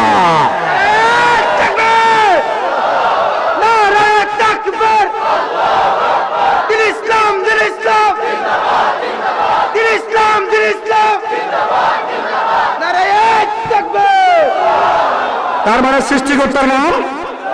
এখন যদি কেউ না মানে হাতটা কিন্তু বলে দিক, ঠিক হয় আমার হাতের মধ্যে লেখা আল্লাহ, যাবে কোথায়? এই হাত দিয়েও যদি আল্লাহ রাব্বুল আলামিন হাসরের মধ্যে জিজ্ঞেস করে, কি রে নিরঞ্জন, তোর হাতের মধ্যে তো আমার নাম লেখা ছিল, আমাকে খুঁজে বের করা তোর কর্তব্য ছিল, দায়িত্ব ছিল, তোকে আমি ব্রেইন দিয়েছি, বিবেক দিয়েছি, ঠিক কিরকম হয় আমার মুসলমান? এই আল্লাহ রাব্বুল আলামিনকে বাদ দিয়ে যদি কেউ অন্য কারো উপাসনা করে, অন্য কারো কাছে সাজদা দেয়, অন্য কারো কাছে কোনো কিছু চায়, ইসলামের পরিভাষায় এর নাম হলো শিরিক। এর নাম এই ব্যাপারে আল্লাহ রাব্বুল আলামিন কোরআনে কারীমের সূরা হজের 73 থেকে 74 নম্বর আয়াতের মধ্যে ইরশাদ করেন, তোমরা আল্লাহকে বাদ দিয়ে যাদেরকে ডাকো তারা সম্মিলিতভাবে একটা মাছি তৈরি করতে পারবে না। একটা মাছি তৈরি করা দূরের কথা, প্রসাদ জাতীয় কোনো কিছু যদি এই মাছি তাদের সামনে থেকে ছো মেরে নিয়ে যায়, তবে তারা তা আটকাতেও পারবে না। কত দুর্বলই পূজ্য আর কত দুর্বলই পূজারীরা। আমার মা বলে, এটা তোদের কোরআনের কথা, আমরা কেন মানবো? মাকে বলি, মা হিন্দু ভাই বোনদেরকে ডাক দিয়ে বলি, ভাই আপনাদের যজুর্বেদের 40 নম্বর অধ্যায়ের 9 নম্বর মঞ্চের মধ্যে বলা, অন্ধং তব প্রবসন্তি যে অসঙ্গতি মুপাস্তে ততুবৈবতে তমুজ সম্ভূতরতা, অর্থাৎ যারা প্রকৃতির পূজা করবে তারা অন্ধকার নরকে প্রবেশ করবে, আর যারা মূর্তি পূজা করবে তারা আরো বেশি নরকে প্রবেশ করবে। অর্থাৎ প্রকৃতির পূজা এবং মূর্তি পূজা আমাদের বলার দরকার নাই রে বাবা, হিন্দুদের ধর্মের মধ্যেই নিষেধ। মাকে বলি, মা যে মূর্তির পূজা করি না বলে তুমি আমাকে বাড়ি থেকে বের করে দিচ্ছ, মা এই মূর্তি কে বানায়? বলে আমরাই বানাই। তাহলে সে আবার স্রষ্টা হয় কিভাবে? যে মূর্তি আমি বানালাম সে আমার স্রষ্টা হয় কিভাবে? ওই দিন এই অক্টোবর মাসের দিকে দুর্গাপূজা হলো না হিন্দু ভাইদের, দুর্গাপূজার মূর্তি তৈরি করছে, আমি রাস্তা দিয়ে হাঁটছি, টার্গেট যদি কোনো ভাই জাহান্নামের পথে হাঁটা ভাইদেরকে জান্নাতের দিকে ডাকার জন্য। হাঁটতে হাঁটতে একদম সিম্পল বেশে গিয়ে হাজির এক হিন্দু ভাই মূর্তি তৈরি করছে, আমি পাশে গিয়ে দাঁড়িয়ে পড়েছি। এখন ভাইয়ের তো ডিমান্ড একটু বেড়েছে, মনে করছে ওরে বাবা রে বাবা, ভাবিওয়ালা হুজুর, ওরে বাবা এত বড় হুজুর আমার মূর্তি বানানো দেখছে, তার ডিমান্ড একটু বেড়েছে। আমি মনে মনে বলি, বাবা আমি যে কেন দাঁড়িয়েছি এটা তো তুমি জানো না। সে মূর্তি তৈরি করছে, এক পর্যায়ে মূর্তির যা কিছু অঙ্গ প্রত্যঙ্গ সত্য সেই তৈরি করে, এমন একটা অঙ্গ সামনে এসে মুরব্বী হয়তো বুঝেছেন এই অঙ্গটা আমার সামনে তৈরি করতে বাবা যে লজ্জা পাচ্ছে। বুঝলাম এটাই সময়। আমি বলি, দাদা এটা কি আপনার স্রষ্টা? বলে বুঝলাম না। মানে আপনি যেটাকে বানাচ্ছেন এটা কি আপনার সৃষ্টিকর্তা? বলে হ্যাঁ। আপনি তাকে বানাচ্ছেন না সে আপনাকে বানাচ্ছে? বলে আমি তাকে বানাচ্ছি। এটা তো হলো না। সে যদি আপনার মালিক হয় সে আপনাকে এখানে দাঁড়িয়ে দাঁড়িয়ে বানাবে, আপনি যে তাকে বানাচ্ছেন তাহলে স্রষ্টা তো আপনি হয়ে গেলেন। বাবাজি দেখি মূর্তিকরণে রেখে ঠান্ডা। বলি দাদা, আপনাদের ঋগ্বেদের 32 নম্বর অধ্যায়ের 3 নম্বর অনুচ্ছেদের মধ্যে বলা, না পাস্তি প্রাতিমা আস্তি, সর্বশক্তিমান ঈশ্বরের কোনো প্রতিমূর্তি নাই। শুরু করলাম কোরআনের আয়াত দিয়ে দাওয়াত দেওয়া। এক পর্যায়ে আমার এই ভাইটা বলে, হুজুর আপনি কি বলতে চাচ্ছেন আমি বুঝতে পেরেছি, আমি আসলে এগুলো আর তৈরি করব না, আমি আপনার কাছে যাব। আমার মাদ্রাসার ঠিকানা নিয়েছে, দোয়া করবেন যেন আল্লাহ রাব্বুল আলামিন তাকে হেদায়েত দান করেন। ওই দিন হাঁটছে মাহফিলে যাব, গাড়ি থামিয়ে একটা মিষ্টির দোকানে ঢুকলাম, মানে টার্গেট যদি একটু দাওয়াত দিতে পারি। ঢুকে দেখি বাবা অনেকগুলো মূর্তির ছবি টানানো। জিজ্ঞেস করি দাদা আপনার নামটা কি? নামটা কি? বলে জিতেন্দ্র। কি নাম? জিতেন্দ্র। বুঝলাম হিন্দু ভাই, একটু দাওয়াত দেওয়া দরকার। এই জিনিসটা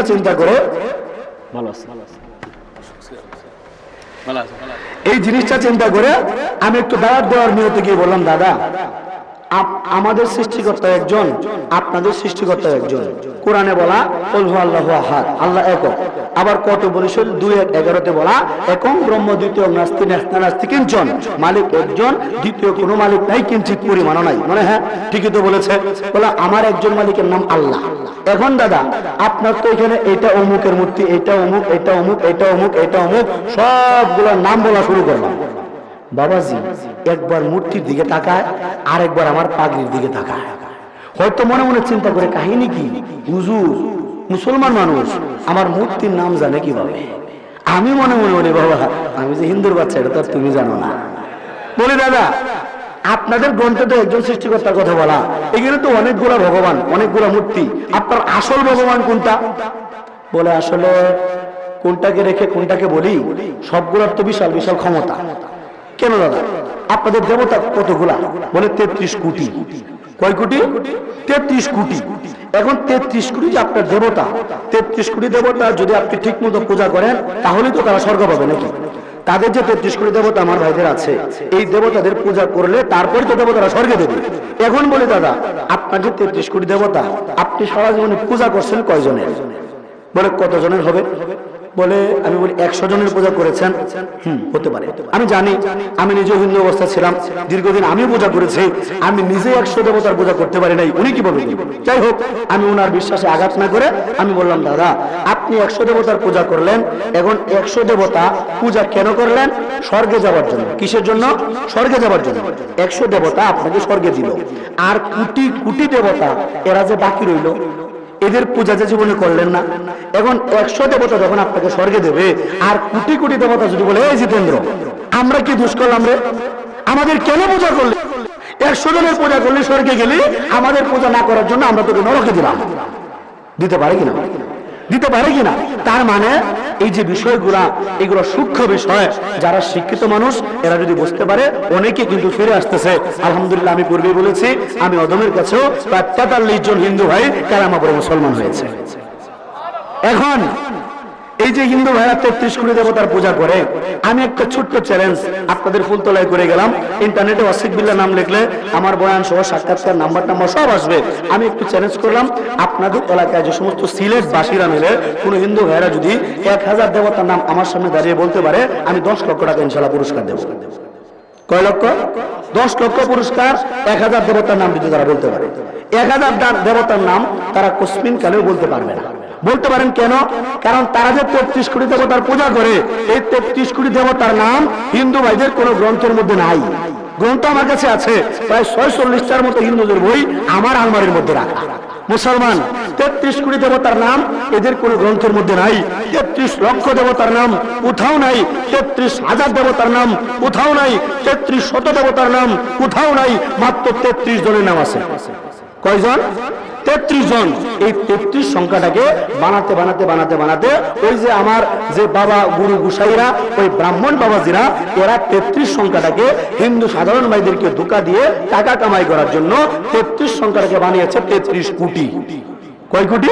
33 কোটি। শুধু তাই না, যখন দেখলো আমার মতো ছেলেরা ইসলাম গ্রহণ করে অনার্স মাস্টার্স কমপ্লিট করে যখন ইসলাম গ্রহণ করে সত্য জিনিসটা প্রকাশ করে দেয়, তখন এরা কি করে সাধারণদেরকে ধোঁকা দিয়ে বলে, শোনো তোমাদের দেব দেবী যা কিছু আছে সব কিছু আমরা মঞ্চের মধ্যে আটকে ফেলেছি।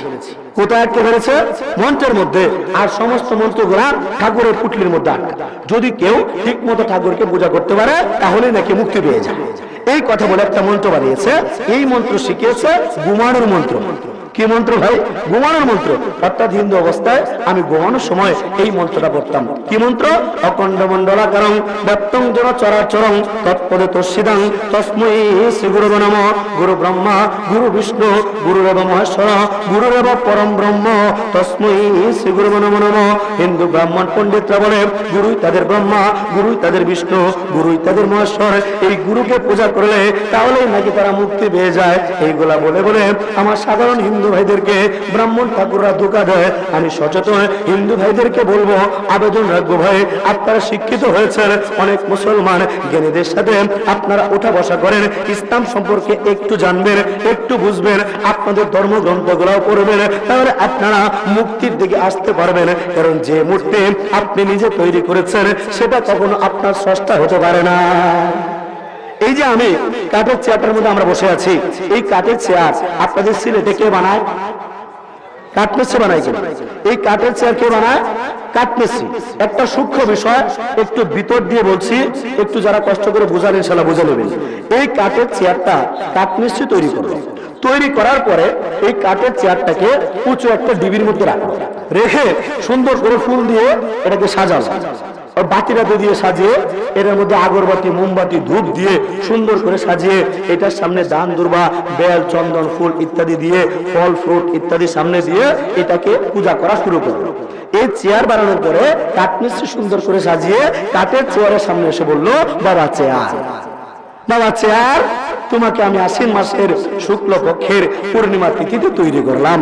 ও বাবা চেয়ার আমাকে মুক্তি দাও, বাবা চেয়ার আমাকে টাকা পয়সা দাও, বাবা চেয়ার আমাকে ধন দৌলত দাও, বাবা চেয়ার আমার তো সন্তান হয় না, সন্তানের ব্যবস্থা করে দাও। নাউজুবিল্লাহ। মুসলমান, এই যে কাঠের চেয়ারটা, এই কাঠের চেয়ারটার কি কোনো কিছু দেওয়ার ক্ষমতা আছে? কোনো কিছু দেওয়ার ক্ষমতা আছে বাবা? এখন কাঠমিস্ত্রি যদি এই কাঠের চেয়ার বানানোর পরে এই কাঠের চেয়ারের কাছে এসে প্রণাম করে সাজদা দিয়ে কোনো কিছু চায়, তাহলে বুঝতে হবে এই কাঠমিস্ত্রির ব্রেন শেষ। ঠিক না ভাই আমার? এই কাঠের চেয়ার বানিয়ে কাঠমিস্ত্রি যদি কাঠের কাছে মুক্তি চায়, সন্তান চায়, সেটা দেয়, মান্নাত করে গরু কাছে নিয়ে আসে, তাহলে বুঝতে হবে এই কাঠমিস্ত্রির ব্রেনের সমস্যা। এটা প্রতিবন্ধী প্রতিবন্ধী প্রতিবন্ধী, এটা কাটি ইমানদার কোনো মুসলমান না। ঠিক না ভাই আমার? ঠিক না ভাই আমার? মাকে বলি, মা যে মূর্তির পূজা করি না বলে তুমি আমাকে বাড়ি থেকে বের করে দিচ্ছ, মা এই মূর্তি যদি আমি বানাই তাহলে এই মূর্তির স্রষ্টা তো আমি, এই মূর্তির বস আমি। মূর্তি যদি ক্ষমতা থাকে, কৃতজ্ঞতা বোধ থাকে, মূর্তিকে বলে আমার পূজা করার জন্য, আমি মূর্তির পূজা করতে পারবো না। ঠিক না ভাই আমার? ঠিক না ভাই আমার? মুসলমান, এই জিনিসগুলা তাদেরকে ঘুরে ঘুরে ঘুরে ঘুরে বোঝানোর চেষ্টা করি। ওই দিন গত বছরের আগে এক মুসলমান ভাই আমার বয়ান শুনেছে, আলহামদুলিল্লাহ বয়ানের ওসিলায় দাঁড়িয়ে রেখেছে, 5 ওয়াক্ত নামাজও হয়েছে।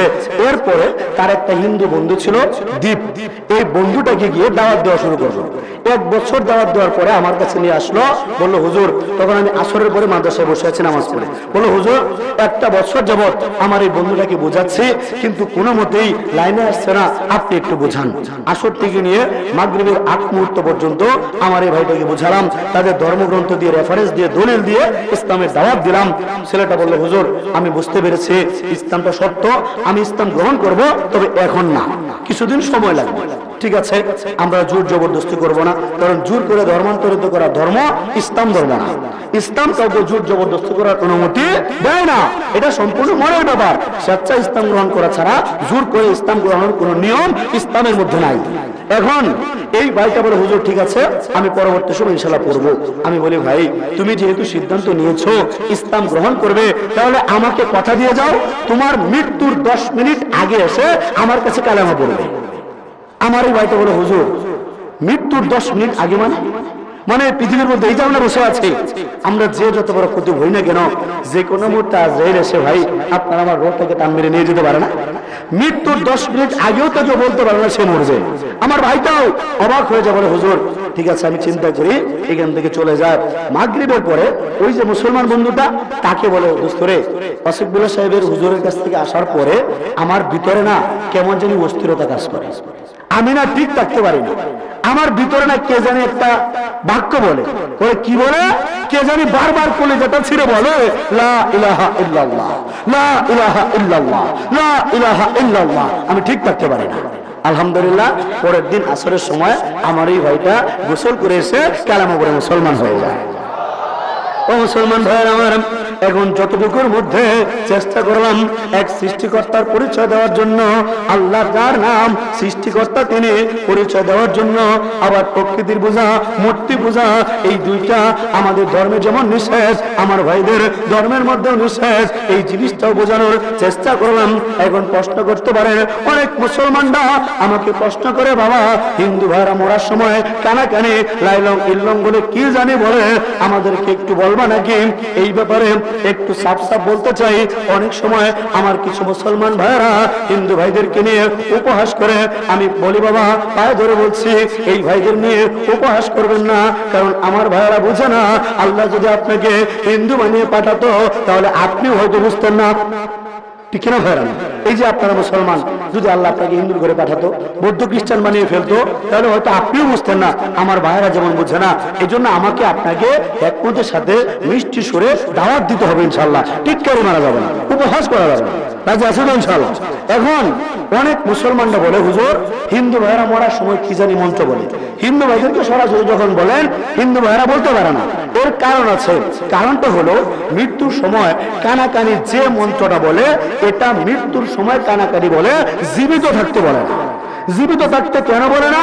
এই জীবিত থাকতে এই জন্যই বলে না, জীবিত থাকতে যদি কোনো হিন্দু ভাই মৃত্যুর সময় এই মন্ত্রটা বুঝতে পারে, তাহলে ওই ব্যক্তি আর হিন্দু থাকতে পারবে না। প্রশ্ন করতে পারেন হুজুর এটা কেমন কথা, এটা কেমন মন্ত্র যেটা মৃত্যুর সময় বলে জীবিত থাকতে বলে না, এটা কেমন মন্ত্র? অর্থ লাগার হিন্দু ভাইদের জন্য সুসংবাদ, ও ভাইয়ের আমার আপনারা লিখে রাখুন, রেকর্ড করে রাখুন, নোট করে রাখুন, ইনশাল্লাহ কাজে লাগবে। আমার মুসলমান ভাইরা, আমার এই ভাইদেরকে আপনারা মেসেজটুকু বার্তাটুকু পৌঁছে দেবেন ইনশাল্লাহ। হিন্দু ভাইদের উত্তরায়ণ বেদের মধ্যে বলা লা ইলাহা পরতি পাপম ইল্ল ইলহা পরম পদম জন্ম বৈকুণ্ঠ অপরিণতি তর্জপি নাম মোহাম্মদম, অর্থাৎ আল্লাহর আশ্রয় ব্যতীত প্রকৃত কোনো আশ্রয় নাই। বৈকুণ্ঠে অর্থাৎ স্বর্গে জন্ম লাভ করার জন্য আল্লাহর আশ্রয় গ্রহণ করতে হবে, আর এজন্য হযরত মুহাম্মদ সাল্লাল্লাহু আলাইহি ওয়াসাল্লামকে অনুসরণ করতে হবে। আর হুজুর পাক সাল্লাল্লাহু আলাইহি ওয়াসাল্লাম বলে গিয়েছেন কুল ইয়া আইয়ুহান নাস লা ইলাহা ইল্লাল্লাহ তুফলিহুন, বলো হে মানুষ সকল আল্লাহ ছাড়া কোনো মাবুদ নাই, তোমরা কামিয়াব হয়ে যাবে। অর্থাৎ আল্লাহকে মানার জন্য, রাসূল সাল্লাল্লাহু আলাইহি ওয়াসাল্লামকে মানার জন্য হিন্দু ভাইদের গ্রন্থের মধ্যে মন্ত্র আছে না নাই? আছে না নাই? এখন হিন্দু ভাইদেরকে যখন বলি ভাই আমাদের যিনি রাসূল হযরত মুহাম্মদ সাল্লাল্লাহু আলাইহি ওয়াসাল্লাম, উনি শুধুমাত্র আমাদের নবী না, উনি আপনাদেরও নবী, উনি সমস্ত মানুষের নবী, উনি সমস্ত জীবকুলের নবী। তারা বলে প্রমাণ কি? আল্লাহ রাব্বুল আলামিন কোরআনে কারীমের সূরা আরাফের 158 নম্বর আয়াতের মধ্যে আল্লাহ রাব্বুল আলামিন ইরশাদ করেছেন কুল ইয়া আইয়ুহান নাস ইন্নী রাসূলুল্লাহি ইলাইকুম জামিআ, হে নবী আপনি বলে দিন আমি রাসূল সমস্ত মানুষের জন্য প্রেরিত হয়েছে। কার জন্য? কার জন্য? একটু কথা বলেন, কার জন্য? আখিরে জমানার পয়গম্বর হযরত মুহাম্মদ সাল্লাল্লাহু আলাইহি ওয়াসাল্লাম শুধুমাত্র আমাদের মুসলমানের জন্য নয়, বরং কিয়ামত পর্যন্ত যত মানুষ আসবে উনি সকলে নবী হিসেবে এসেছেন। ঠিক না ভাইরা? এখন যখন তাদেরকে বলবেন ভাই আসো রাসূল সাল্লাল্লাহু আলাইহি ওয়াসাল্লামকে, আমাদের নবীকে, আমাদের রাসূলকে, আমাদের নয়নের মণিকে তোমরা মেনে নাও, এরা মানতে চায় না। এরা বলে আমরা মানবো না, কারণ আমাদের যুগ হলো চারটা, সত্য, ত্রেতা, দাপর এবং কলি। কলি যুগের মধ্যে একজন অবতার আসবে যার নাম হবে কল্কি অবতার। এই কল্কি অবতার যে ধর্ম দেবে তার ধর্মকে মানবো, অন্য কারো ধর্ম মানবো না। আমি তাদেরকে বলি, ভাই আমাদের রাসূলকে তোমরা মানো না, কিন্তু কল্কি অবতারকে যদি তোমরা মানতেই চাও, তার ধর্মকে যদি তোমরা মানতেই চাও, যে কল্কি অবতারের পরিচয় তোমাদের কাছে নাই, আমরা গবেষণা করেছি এবং আলহামদুলিল্লাহ এই কল্কি অবতারের পরিচয় আমার কাছে আছে। বলতে পারেন কিভাবে?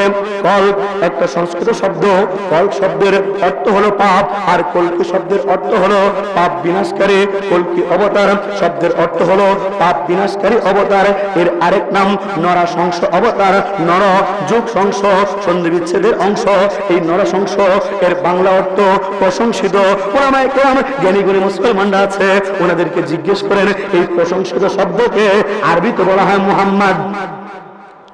আরবিতে কি বলা হয়? অর্থাৎ হিন্দু ভাইরা যে কল্কি অবতারের জন্য অপেক্ষা করে, এই কল সংস্কৃত শব্দ, বাংলা অর্থ পাপ, কল্কি অবতার মানে পাপ বিনাশকারী অবতার। এর আরেক নাম নরাশংস অবতার, যার বাংলা অর্থ প্রশংসিত, আর প্রশংসিত শব্দকে আরবিতে বলা হয় মুহাম্মদ। আরবিতে কি বলা হয়? ও ভাইয়ের আমার, এই কল্কি অবতারের নাম সম্পর্কে হিন্দু ভাইদের সামবেদদের মধ্যে শ্রী শ্রী বালক ব্রহ্মচারী বলেন এই বেদের কথা, এই কল্কি অবতারের কথা।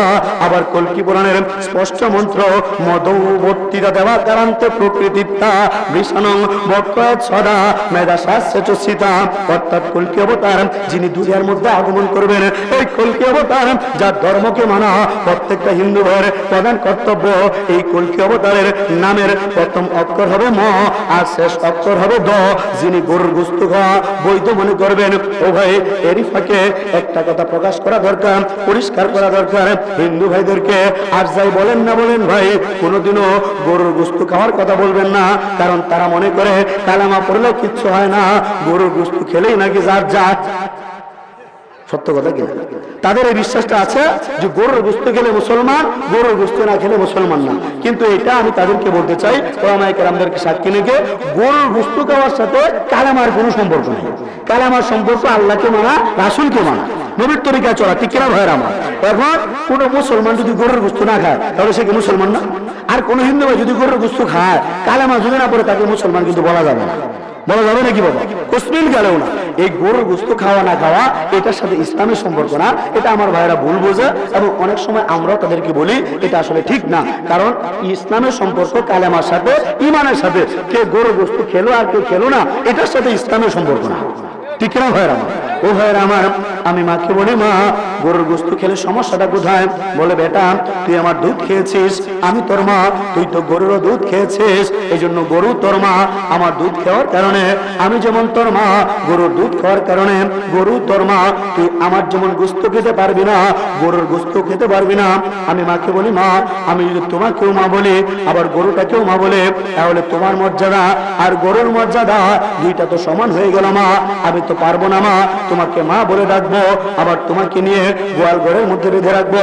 আমি এটা করতে পারবো না মা। আমি তো পারবো না মা তোমাকে মা বলে ডাকবো, আবার তোমাকে ভাতের বদলে ঘাস খেতে দেবো। এটা আমি করতে পারবো না। আমি তো পারবো না মা তোমাকে মা বলে ডাকবো, আবার ট্রাক্টরের বদলে তোমার কাঁধের মধ্যে ওই লাঙ্গল জল দিয়ে তোমাকে দিয়ে হাল চাষ করাতে পারবো না।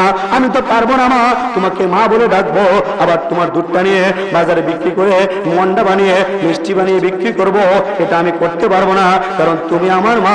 আমি গরুকে যদি মা বলে, তাহলে তোমার মর্যাদা আর গরুর মর্যাদা দুইটা তো সমান হয়ে গেল। এত বড় অসম্মানের কাজ আমি করতে পারবো না। আমার বাবাকে, আমার এলাকার মুরব্বী যারা চাচারা আছে, সাদা দাঁড়িয়ে অনেক মুরব্বীরা, আমি জিজ্ঞেস করলাম, চাচারা আমার বাবা আমার মাকে বিয়ে করেছে, আপনারা অনেকেই জানেন, আমার বাবার বন্ধু আপনারা? বলে, হ্যাঁ আসাদুল্লাহ, ঠিক আছে কথা। আচ্ছা চাচা, আমার বাবা কি কোনোদিন গরুকে বিয়ে করেছে? বলে না। তাহলে গরুকে যদি বিয়ে না করে, যাকে বাবা বিয়ে করলো না, আব্বা যাকে বিয়ে করলো না, সে কি কখনো আমার আম্মা হতে পারে? পারে নাকি? পারে নাকি? এখন মাকে যখন এগুলো বুঝাই, মা এগুলো বাচ্চাদের কথা বলো না। আমার মা বলে, বেটা আমার শরীরে রক্ত মাংস পানি করে দুধ হলো, এই দুধটাকে বড় হয়ে আজকে তুই আমার কথা মানছিস না। আমি মাকে বলি, মা তোমার শরীরে দুধ যদি তোমার রক্ত মাংস পানি করে হয়, তাহলে তোমার কথার যুক্তি দিয়ে তো বোঝা যায় গরুর দুধটাও তো গরুর রক্ত মাংস পানি করে হয়। আপনারা কি বলেন? যদি মানুষের দুধটা তার রক্ত মাংসের মিশ্রণে হয়, তাহলে গরুর দুধটা এটাও তো রক্ত মাংসের মিশ্রণে হয়। এখন যদি বলেন আবেগের কথা, না বাবা, সায়েন্টিফিক ব্যাখ্যা আলহামদুলিল্লাহ আমাদের কাছে আছে। এই মাদ্রাসা লাইনে পড়াশোনা আলহামদুলিল্লাহ আছে, এবং সায়েন্স থেকে এসএসসি পাস করেছি, ইন্টারমিডিয়েট সায়েন্স থেকে অনার্স করেছি, প্রাণী বিজ্ঞান থেকে মাস্টার্স করেছি ফিশারিজ থেকে। বিধায় সায়েন্সের বিষয়গুলো আলহামদুলিল্লাহ আপনাদের তো আমাদেরও জানা। এই গোশতের মধ্যে যে প্রোটিন রয়েছে, যে আমিষ রয়েছে, গরুর রক্ত ওই গোশতের মধ্যে যে প্রোটিন আমিষ, দুধের মধ্যে একই ধরনের প্রোটিন, একই ধরনের আমিষ। সায়েন্সের শিক্ষিত ভাই যারা শিক্ষকরা আছেন আপনারা জানেন, এই কারণে এই দুধের মধ্যে যে প্রোটিন আমিষ, গোশতের মধ্যে প্রোটিন আমিষ একই ধরনের হওয়ার কারণে যদি কোনো ভাই দুধ খায় তাহলে সেটা গোশত খাওয়া সমান হয়। ঠিক না ভাইরা? দেখবেন অনেক সময় মসুরের ডাল আপনাদের এলাকায় খান না, এই মসুরের ডালকে কিন্তু গরিবের গোশত বলা হয়। কেন? কেন? এটার মধ্যে প্রচুর প্রোটিন আমিষ থাকার কারণে এটাকে গরিবের গোশত বলা হয়। ঠিক অনুরূপ ভাবে এই দুধের মধ্যে প্রোটিন আর গোশতের মধ্যে প্রোটিন একই ধরনের হওয়ার কারণে এই গরুর দুধ খেলে তার গোশত খাওয়া বাকি থাকে না। যদি তাদের ব্রেন থাকে, মস্তিষ্ক থাকে, আমি চেষ্টা করবো তারা যাতে বুঝতে পারে, দোয়া করি আল্লাহ তাদেরকে সহি বুঝ দান করেন। এখন আপনাদের কাছে আমার একটা প্রশ্ন, আপনারা যারা এখানে বসেছেন, চামড়ার জুতা আছে কার কার? আপনাদের চামড়ার জুতা নাই আপনাদের এলাকায়? কার কার আছে? অনেকের আছে মাশাআল্লাহ। আচ্ছা, আপনাদের পায়ে যে চামড়ার জুতাগুলা, এই চামড়াগুলা কিসের চামড়া? গরুর চামড়া। একটু সেন্সিটিভ ব্যাপার, বুঝতে হবে বিষয়টা। আপনাদের পায়ের চামড়ার জুতা, এই চামড়াটা কিসের চামড়া? গরুর চামড়া। আপনাদের এলাকায় আমার হিন্দু ভাই যারা আছে, ওনারা মনে হয় চামড়ার জুতা পরে না। ওনারা চামড়া জুতা পরে? ওনারা যে চামড়া জুতা পরে, ওই চামড়া একটা পোল্ট্রি মুরগির চামড়া, বিড়ালের চামড়া। কিসের চামড়া? আরেকটু ভেবেছেন তো বলেন। আমরা কি গরুকে মা বলি? তারা কি গরুকে মা বলে? বলে কিনা ভাই? এখন আমরা যারা মুসলিম, আমাদের বিশ্বাস যাই করি, আমার আপনার দুঃখের মা আপনার আমার জন্য যে কষ্ট করেছে বাবা, এই কষ্টের বদলা দেওয়ার জন্য, এক ফোঁটা দুধের ঋণ শোধ করার জন্য আপনি আমি যদি নিজের গায়ের চামড়া তুলে জুতা বানিয়ে মাকে পরাই, এরপরেও মায়ের দুঃখিনী মায়ের এক ফোঁটা দুধের ঋণ শোধ হবে না। ঠিক না ভাই আমার? যে জায়গায় আমরা মুসলমান নিজের গায়ের চামড়া তুলে ওই দুঃখিনী মাকে জুতা বানিয়ে দিতে প্রস্তুত, এই জায়গায় গরুকে মা বলে ডাকবো, আমার মায়ের চামড়া তুলে জুতা বানিয়ে পড়বো, এটা কোনো সুস্থ মানুষের কাজ না, কোনো সুস্থ মানুষের কাজ না, কোনো সুস্থ মানুষের কাজ না, কোনো সুস্থ মানুষের কাজ না। ঠিক না ভাই আমার? ঠিক না ভাই আমার? ও ভাই আমার, তাহলে ব্যাখ্যার মধ্যে আসে এই গোশতের ব্যাপারটা আজকে প্রমাণ দিলাম বাবা। অর্থাৎ মধুবর্তিতা দেবাকারান্ত প্রকৃতিতা বৃষানং বক্র সদা মেধা শাস্ত্রে চসিতা, অর্থাৎ কল্কি অবতারের নামের প্রথম অক্ষর হবে ম আর শেষ অক্ষর হবে দ। যিনি গরুর গোশত খাওয়া বৈধ মনে করবেন, তার মানে গরুর গোশত খাওয়া আমার হিন্দু ভাইদের জন্য জায়েজ, না খাওয়ার কিছু নাই। এর বাস্তব প্রমাণ ভারতের দাদাদের মধ্যে শুনবেন, গরুর গোশত কোরবানির ব্যাপারে তাদের ভীষণ নিষেধাজ্ঞা, কিন্তু এই ভারতের দাদারাই গরুর চামড়া রপ্তানিতে বিশ্বের মধ্যে চ্যাম্পিয়ন হয়ে যায়। আমার প্রশ্ন হলো, যাদের দেশে গরু কুরবানি, গরু জবাই করা নিষেধ, তাহলে এদের গরুর চামড়াটা বিশ্বের শীর্ষে আসে কিভাবে? গোপন রহস্য, গোপন তদন্ত করার দরকার আছে। ও ভাইরা আমার, আসল মঞ্চের মধ্যে যাই।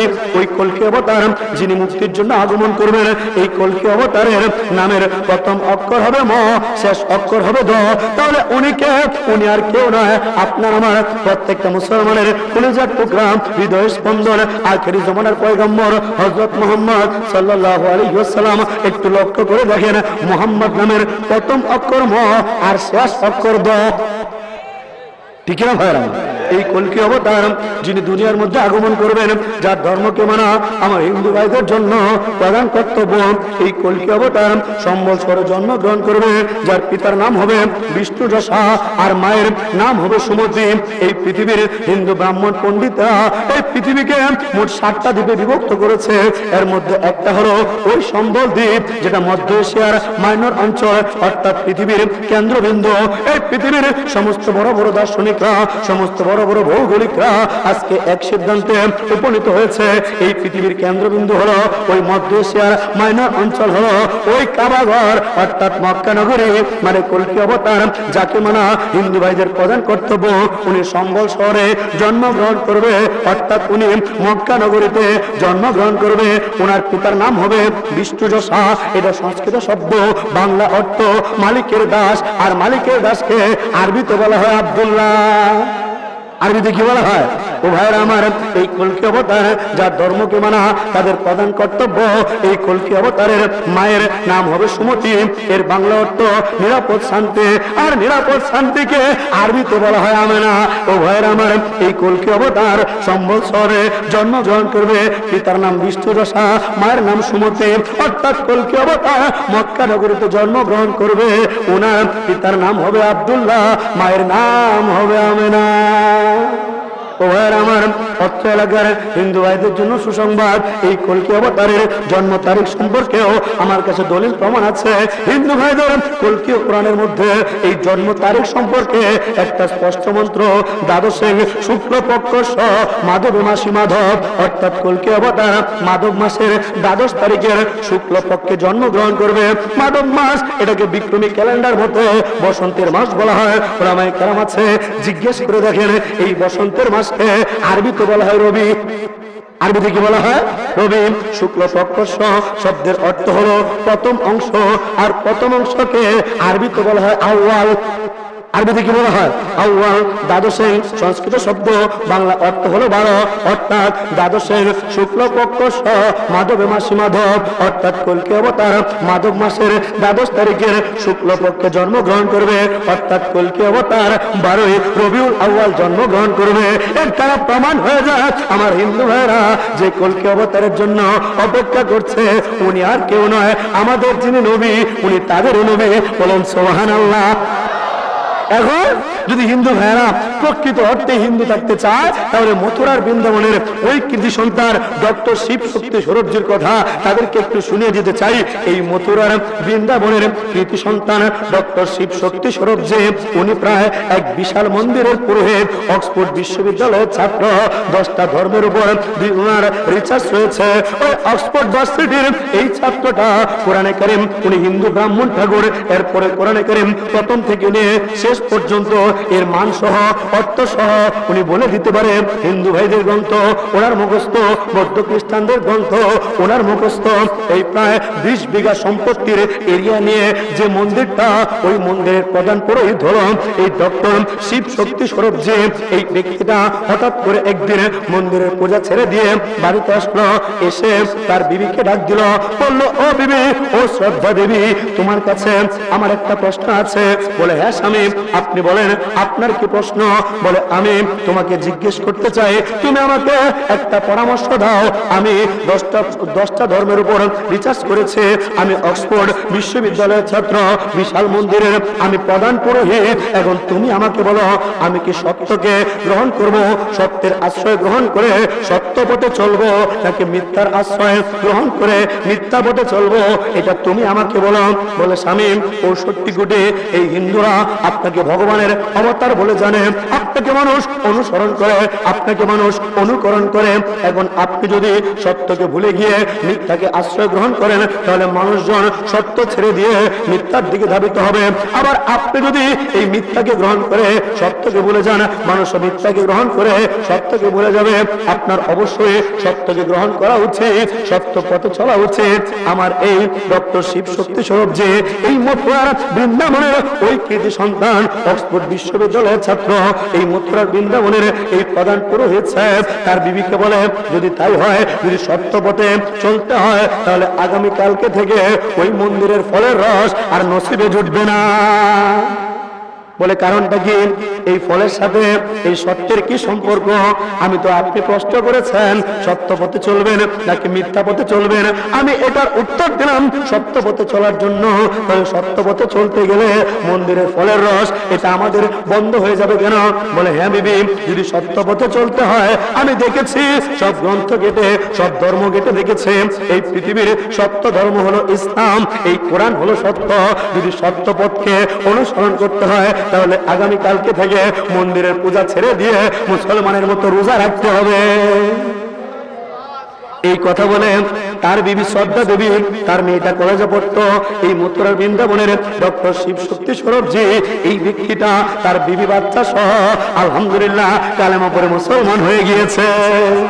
ও মুসলমান ভাই আমার, যদি হিন্দু ভাইরা বলে হুজুর আমরা বেদ নিয়ে গবেষণা করব, রিসার্চ করব, বলবো হ্যাঁ বেদ নিয়ে গবেষণা করেন, রিসার্চ করেন, ভালো করে ঘাটেন, আপনাদেরকে আরেকটু সহায়তা করি এই বেদ নিয়ে গবেষণা করার জন্য আপনাদের কলকাতার আপনাদের ধর্মগুরু ডক্টর বেদপ্রকাশ উপাধ্যায়ের কাছে যেতে পারেন।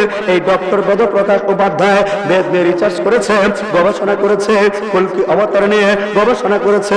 গবেষণা করার পর উনি সর্বশেষ একটা মন্তব্য দিয়েছে। এই ব্যক্তি বলেছে কোন হিন্দু যদি কল্কি অবতারের পরিচয় পাওয়ার পর, রাসূল সাল্লাল্লাহু আলাইহি ওয়াসাল্লামের পরিচয় পাওয়ার পর কোন হিন্দু ভাই যদি ইসলাম গ্রহণ না করে তাহলে সে মুসলমান তো না, সে হিন্দু না। এই কথা বলে আলহামদুলিল্লাহ হিন্দুদের বর্তমান সময়ে জীবিত সবচেয়ে বড় বেদ বিশেষজ্ঞ ডক্টর বেদপ্রকাশ উপাধ্যায় স্যার আলহামদুলিল্লাহ কালেমা পড়ে মুসলমান হয়ে গিয়েছে। ওনার বর্তমান নাম হলো নুরুল হুদা। কি নাম? ও মুসলমান, এখন আপনারা বলেন আজকে সত্য তাদের সামনে উন্মোচিত করে দিলাম, ভয় পাওয়ার কিছু নেই। রাসূল সাল্লাল্লাহু আলাইহি ওয়াসাল্লাম যে দাওয়াত দিয়েছেন আপনাকে আমাকেও সেই দাওয়াতের কাজ করতে হবে। কে কে রাজি আছেন? ইনশাআল্লাহ সবাই, ইনশাআল্লাহ সবাই, ইনশাআল্লাহ। যদি মরতে হয় আমি একটু সাফ সাফ কথা বলি, এতে করে আমার কি হবে না হবে আমি সেটা দেখি না। আমার এই কালেমার দাওয়াত দিতে গিয়ে রাসূল সাল্লাল্লাহু আলাইহি ওয়াসাল্লামকে কষ্ট রাখা সহ্য করতে হয়েছে। এই কালেমার দাওয়াত দিতে গিয়ে ওনাকে নিজেকে 27টা যুদ্ধের মধ্যে অংশগ্রহণ করতে হয়েছে কিনা ভাই? এই দাওয়াত দিতে গিয়ে সাহাবায়ে কেরাম রাদিয়াল্লাহু তাআলা আনহুমের জীবন দিতে পর্যন্ত হয়েছে। প্রমাণ ও ভাইয়ের আমার, রাসূল সাল্লাল্লাহু আলাইহি ওয়াসাল্লামের কাছ থেকে সত্যের একটা বাণী নিয়ে, সত্যের একটা চিঠি নিয়ে হারাম ইবনে মিলহান রাদিয়াল্লাহু তাআলা আনহু, এই আল্লাহর এই সাহাবী রাসূলের সাহাবী হারাম ইবনে মিলহান রাদিয়াল্লাহু তাআলা আনহু রাসূলুল্লাহ সাল্লাল্লাহু আলাইহি ওয়াসাল্লামের কাছ থেকে একটা চিঠি নিয়ে হাঁটি হাঁটি পায়ে পায়ে কয়েকজন সাথে নিয়ে যায় ওই আমির ইবনে তুফাইল, এক দুর্দর্শ ডাকাতের দরবারে। ওই দুর্দর্শ ডাকাতকে কালেমা দাওয়াত দেওয়ার জন্য হারাম ইবনে মিলহান রাদিয়াল্লাহু তাআলা আনহু উনি যখন যায়, উনি পূর্ব থেকে জানতেন রাসূলের পানে ছিল, ওইখানে যাওয়ার পর ওনাকে হত্যা পর্যন্ত করতে পারে। কিন্তু এই সাহাবী জীবনের পরোয়া করেন নাই, জীবনের মায়া করেন নাই। উনি তো একটাই কথা, আমরা মুসলমান, আমাদের তো একটাই কথা, আমরা তো মুসলমান, আমরা কালেমা পেয়ে ফেলেছে। এই দুনিয়ার সমস্ত কিছু যদি না থাকে, যদি কালেমা আমাদের কাছে থাকে, আমরা সার্থক হয়ে যাব। ঠিক না ভাই আমার? মুসলমান বাস্তব প্রমাণ। এই কালেমা পাওয়ার জন্য আলহামদুলিল্লাহ আমি আমার বাবাকে ছেড়ে দিয়েছি। এই কালেমা পাওয়ার জন্য আমার জনম দুঃখিনী মা ওনাকে ছেড়ে চলে এসেছে। এই কালেমা পাওয়ার জন্য ভাই ছেড়েছে, বোন ছেড়েছে, আত্মীয় স্বজন সব ছেড়েছে। এমনকি আমার বাড়ি থেকে আমাকে ত্যায্য পুত্র করে দূর দূর করে বের করে দিয়েছে। কিন্তু আমার আফসোস নাই, আমার দুঃখ নাই, আল্লাহ তো আমাকে কালেমা দিয়েছে, আপনাদের মতো মহামূল্যবান মুসলমান বানিয়েছে।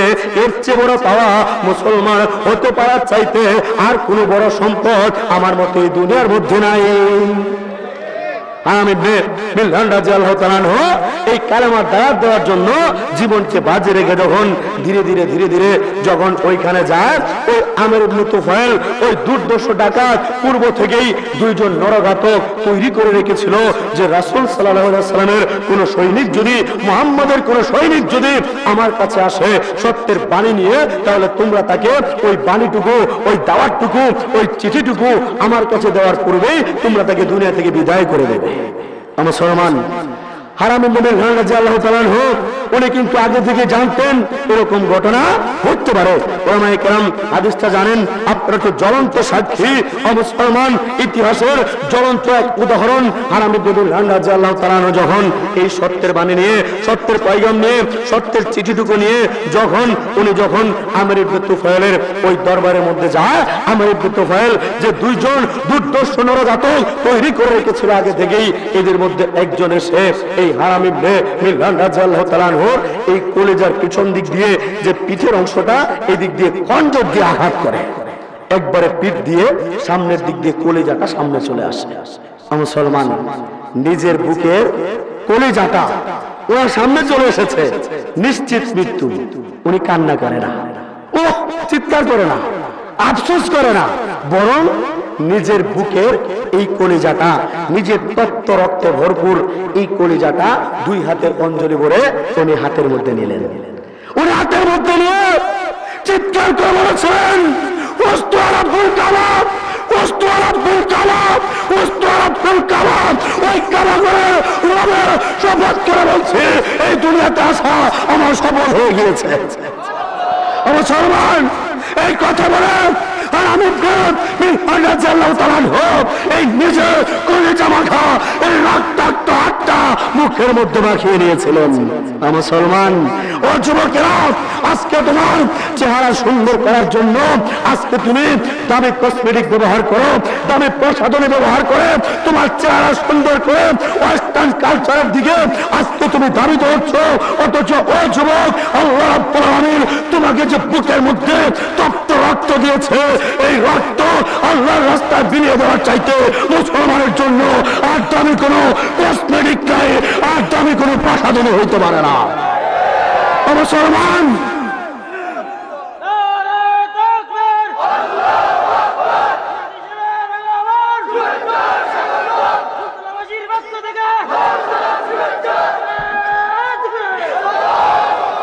মুসলমান যুবক ভাইরা, আপনাদেরকে জিজ্ঞেস করতে চাই, আপনার আমার দেহের মধ্যে রক্ত আছে না নাই? রক্ত আছে না নাই? এই রক্তটা দিয়েছে কে? চিৎকার করে বলতে হবে। ও মুসলমান, আপনার আমার দেহের মধ্যে থাকা এই প্রত্যেকটা তত্ত্ব রক্তের ফোঁটা দিয়েছে কে? আপনার আমার এই জীবনটা দিয়েছে কে? আপনার আমার এই যৌবন কার দেওয়া? আপনার আমার এই প্রত্যেকটা নিঃশ্বাস দিয়েছে কে? মুসলমান, এর জীবন যদি আল্লাহর দেওয়া হয়, এর যৌবন যদি আল্লাহর দেওয়া হয়, আপনার আমার দেহের মধ্যে থাকা এই প্রত্যেকটা নিঃশ্বাসের মালিক যদি আল্লাহ হয়, এই দেহের মধ্যে থাকা প্রত্যেকটা তত্ত্ব রক্ত ফোঁটা যদি আমার আল্লাহর দেওয়া হয়, তাহলে আল্লাহর জমিনে ইসলামী হুকুমত কায়েম করার জন্য, একত্ববাদের দায়াত দেওয়ার জন্য ইনশাআল্লাহ জীবন দেব, রক্ত দেব।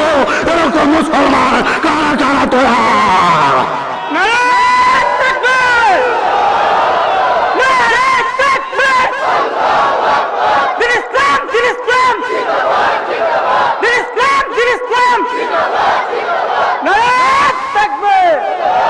ভয় পাচ্ছেন আপনারা? ভয় পাচ্ছেন নাকি আপনারা? ভয় পাচ্ছেন নাকি আপনারা?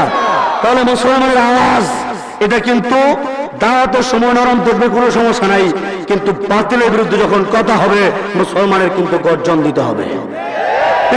আমার কেন মুসলমান অনেক জায়গায় কথা বলতে গেলে আগেই বলে, হুজুর সাবধান, আপনি কি ধরনের কথা বলেন আমরা জানি, কিন্তু সাবধান হুজুর, সব ধরনের কথা বলবেন না। বাবা কারণটা কি? সময়টা খুব খারাপ। কি বলে বাবা? কি বলে? সময়টা খুব খারাপ। আচ্ছা, ফেরাউনের নাম শুনেছেন আপনারা? নাম শুনেন না ফেরাউনের? ফেরাউন নিজেকে কি দাবি করেছিল? এখন কি পৃথিবীর মধ্যে কেউ খোদা দাবি করেছে নাকি? কেউ খোদা দাবি করেছে পৃথিবীর মধ্যে? ওই ফেরাউন যখন নিজেকে খোদা দাবি করেছিল, সময়ের মালিক কে ছিল? চিৎকার করে বলতে হবে। মুসলমান, নমরুদ যখন নিজেকে খোদা দাবি করেছিল, সময়ের মালিক কে ছিল? সে আল্লাহ রাব্বুল আলামিন। এখন আছেন না নাই? এখন আছেন না নাই? তাহলে যে আল্লাহ রাব্বুল আলামিন ফেরাউনের সময় আমাদের মুসলমানের বিজয় দিয়েছিলেন, যে আল্লাহ রাব্বুল আলামিন নমরুদের সময় আমাদের মুসলমানের বিজয় দিয়েছিলেন, ইনশাআল্লাহ ইনশাআল্লাহ সেই আল্লাহ রাব্বুল আলামিন এখন আমাদের বিজয় দেবেন। এই বিশ্বাস কারা কারা করেন ইনশাআল্লাহ?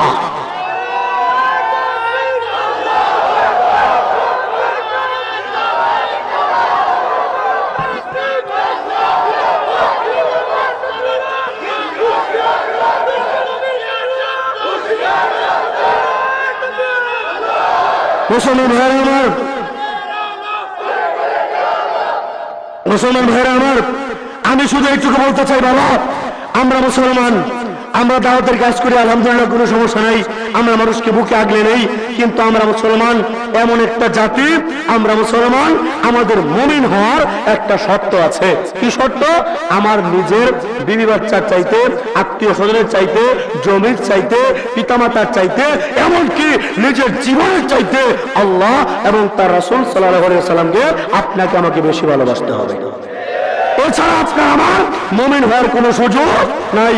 যদি তাই হয় আমি সমস্ত পৃথিবীর ইসলাম বিদ্বেষীদের এই কথা দীপ্ত কণ্ঠে স্পষ্ট করে ঘোষণা দিতে চাই, বাবারা তোমরা যে যা খুশি করো, আমরা হয়তো কিচ্ছু বলতে পারছি না, আমাদের জিম্মি করা হয়, বন্দী করা হয়, আমাদের কণ্ঠকে স্তব্ধ করা হয়, যতই জেল জুলুম যা কিছু ভয় দেখাও না কেন, বাবা একটা কথা মনে রেখো, যদি কেউ আমার আল্লাহর সামনে আঘাত হানার চেষ্টা করে, যদি কেউ রাসূল সাল্লাল্লাহু আলাইহি ওয়াসাল্লামকে নিয়ে কটূক্তি করে, যদি কেউ ইসলামের বিরুদ্ধে আঙ্গুল তোলে, আমার কথা একটাই, আপনি আমি মুসলমান, তেজদীপ্ত ঈমানদার মুমিন মুসলমানের একটা স্লোগান হবে, আপনি আমি আপনার আমার বিবিকে বিধবা করতে প্রস্তুত, আপনার আমার মাকে সন্তান হারা করতে প্রস্তুত, আমরা আমাদের ভাইকে ভাই হারা করতে প্রস্তুত, আমরা আমাদের বোনদেরকে ভাই হারা করতে প্রস্তুত, আমরা আমাদের বন্ধুদেরকে বন্ধু হারা করতে প্রস্তুত, আমরা আমাদের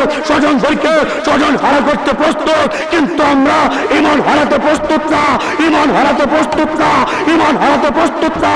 ঈমানের জন্য সব হারিয়ে ফেলবো, সব হারিয়ে ফেলবো, কিন্তু ঈমান ছাড়বো না, ঈমান ছাড়বো না, ঈমান ছাড়বো না, ঈমান ছাড়বো না।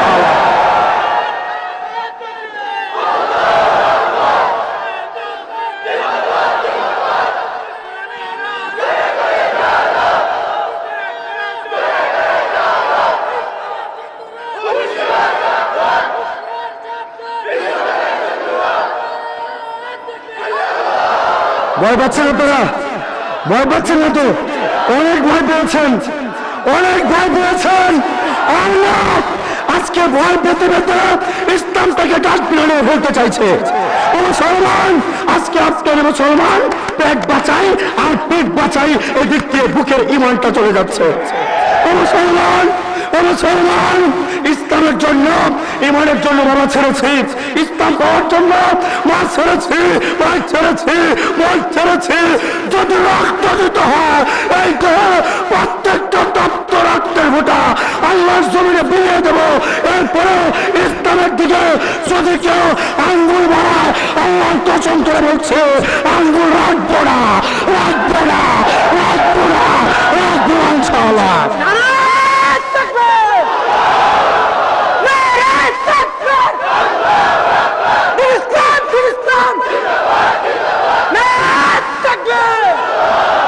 মুসলমান, একটা বিষয় মনে রাখবেন, আজকে আপনি আমি ভয় পেতে পেতে, মৃত্যুকে ভয় পেতে পেতে আপনার আমার অবস্থাটা কেমন হয়েছে একটু দেখেন।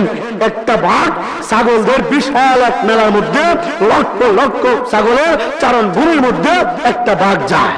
বাঘটাকে দেখে ওই যে ছাগলদের সর্দার, মাথার মধ্যে শিং আছে না ছাগলের, এই শিংটা নিয়ে আসে, বলে এই বাঘ আমার মাথার মধ্যে শিং আছে, তোকে গুতু মেরে মেরে ফেলবো। এখন এই যে ছাগল, তার মাথার শিং দেখিয়ে বাঘটাকে যে ভয় দেখাতে আসলো, বাবা এই ছাগলটা ভুল করলো না? ছাগলটা ভুল করলো কিনা? গভীর কথা, গভীর কথা, সব কথা প্রকাশ্যে বলা যায় না, কিছু কথা বুঝতে হয়। এই যে ছাগলটা মাথার যে শিং দেখিয়ে বাঘটাকে ভয় দেখাতে আসলো, এই ছাগলটা ভুল করলো কিনা? ওর কথা বলতে হবে মুসলমান। ভয় পাচ্ছে নাকি আপনারা? আমরা মুসলমান, আমরা তো বিড়ালের জাতি না, আমরা মুসলমান শিয়ালের জাতি না, আমরা মুসলমান এক একটা বাঘের জাতি, এক একটা শিখ জাতিতে জিতে হয়। আমার কথা একটাই, যে পর্যন্ত হায়াত আছে বাঁচবো, হায়াত শেষ করে যাবো, হায়াত থাকতে বাঁচবো, হায়াত শেষ হয়ে মরে যাবো। এরপরেও আল্লাহর জমিনে অন্য কোনো কুতুবের আস্পালন চলবে না, খবরদারি চলবে না, খবরদারি চলবে না। যদি আল্লাহর জমিনে আল্লাহর দ্বীনের বিরুদ্ধে, কোরআন হাদিসের বিরুদ্ধে যদি জিহ্বা বের হয়, কথা বের হয়, ইনশাআল্লাহ মুসলমান মনে পড়ছে কলকাতা আব্দুল্লাহ বুখারী রহমতুল্লাহ আলাইহি উনি খুতবার বয়ানে বলেছিলেন এই কলকাতা দিল্লির তাজমহল আমাদের, এই মুসলমানের ওই দিল্লির কুতুব মিনার এটা আমাদের, এই ভারতের যা কিছু দৃষ্টিনন্দন এটা আমাদের। শত শত বছর যাবৎ এই ভারতবর্ষকে আমরা মুসলমান শাসন করেছি।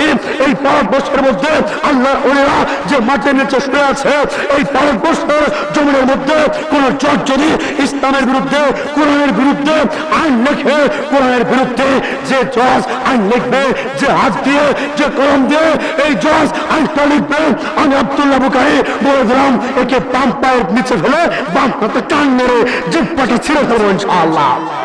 মুসলমান মুসলমান আপনাকে আমাকেও হুঙ্কার দিতে হবে, মুসলমানের ঈমান দেখাতে হবে, আপনাকে আমাকে শপথ গ্রহণ করতে হবে এই দুনিয়ার মধ্যে আপনি আমি বেঁচে থাকবো আর কোরআন সুন্নাহ বিরোধী আইন হবে জীবন থাকতে মানব না, জীবন থাকতে মানব না, জীবন থাকতে মানব ইনশাআল্লাহ। মুসলমান এই যে ছাগলের কথা বলছিলাম, এই ছাগলটা সিং দেখে বাঘকে ভয় দেখাতে আসলো, বাঘটা ভয় পেয়ে গেল। এখন কথা হলো এই যে ছাগলের সিং দেখে বাঘটা যে ভয় পেল, এই বাঘটা কি ভুল করলো না? ছাগল যেমন ছাগলের সিং দেখে এই বাঘকে ভয় দেখাতে আসলো, এই ছাগলটা যেমন ভুল করলো, আবার বাঘ যদি এই ছাগলের সিং দেখে ভয় পায় বাঘটাও কিন্তু ভুল করলো। করলো কিনা ভাই? করলো কিনা ভাই? কেন? ছাগলের শক্তিটা আল্লাহ রাব্বুল আলামিন তার শিংয়ের মধ্যে দিলেও বাঘের শক্তি কিন্তু শিংয়ের মধ্যে দেন নাই। দিয়েছেন কোথায়? বুকের গর্জনের মধ্যে। ঠিক কি ভাই আমার? ঠিক কি ভাই আমার? মুসলমান এই বাঘের শক্তিটা যেমন আল্লাহ রাব্বুল আলামিন তার বুকের গর্জনের মধ্যে দিয়েছেন, শিংয়ের মধ্যে দেন নাই, ঠিক অনুরূপ ভাবে আপনি আমি মুসলমান আপনার আমার শক্তিটাও আল্লাহ রাব্বুল আলামিন এই দুনিয়ার সংখ্যাধিক্যের মধ্যে দেন নাই, প্রশাসনের মধ্যে দেন নাই, চেয়ারের মধ্যে দেন নাই, টাকা পয়সার মধ্যে দেন নাই, সুস্বাস্থ্যের মধ্যে দেন নাই, দিয়েছেন ঈমানের শক্তির উপর। কিসের উপর? কিসের উপর? মুসলমান এই লক্ষ লক্ষ ছাগলের ওই চারণ ফোরের মধ্যে একটা বাঘ পুঙ্কার ছাড়লো, লক্ষ লক্ষ ছাগল যেরকম লেজ গুটিয়ে পালাবে ঠিক অনুরূপ ভাবে এই মুসলমান যদি তাদের নিজেদের মধ্যে থাকা সমস্ত ভেদাভেদকে ভুলে গিয়ে যদি এই মুসলমান একবার যদি আবারও নারায়ে তাকবীর আল্লাহু আকবার দলিতে আবার ইনশাআল্লাহ রাজপথে নেমে আসতে পারে, ইনশাআল্লাহ মুসলমানের বিজয় হবে ইনশাআল্লাহ। এই বিশ্বাস কারা কারা করেন?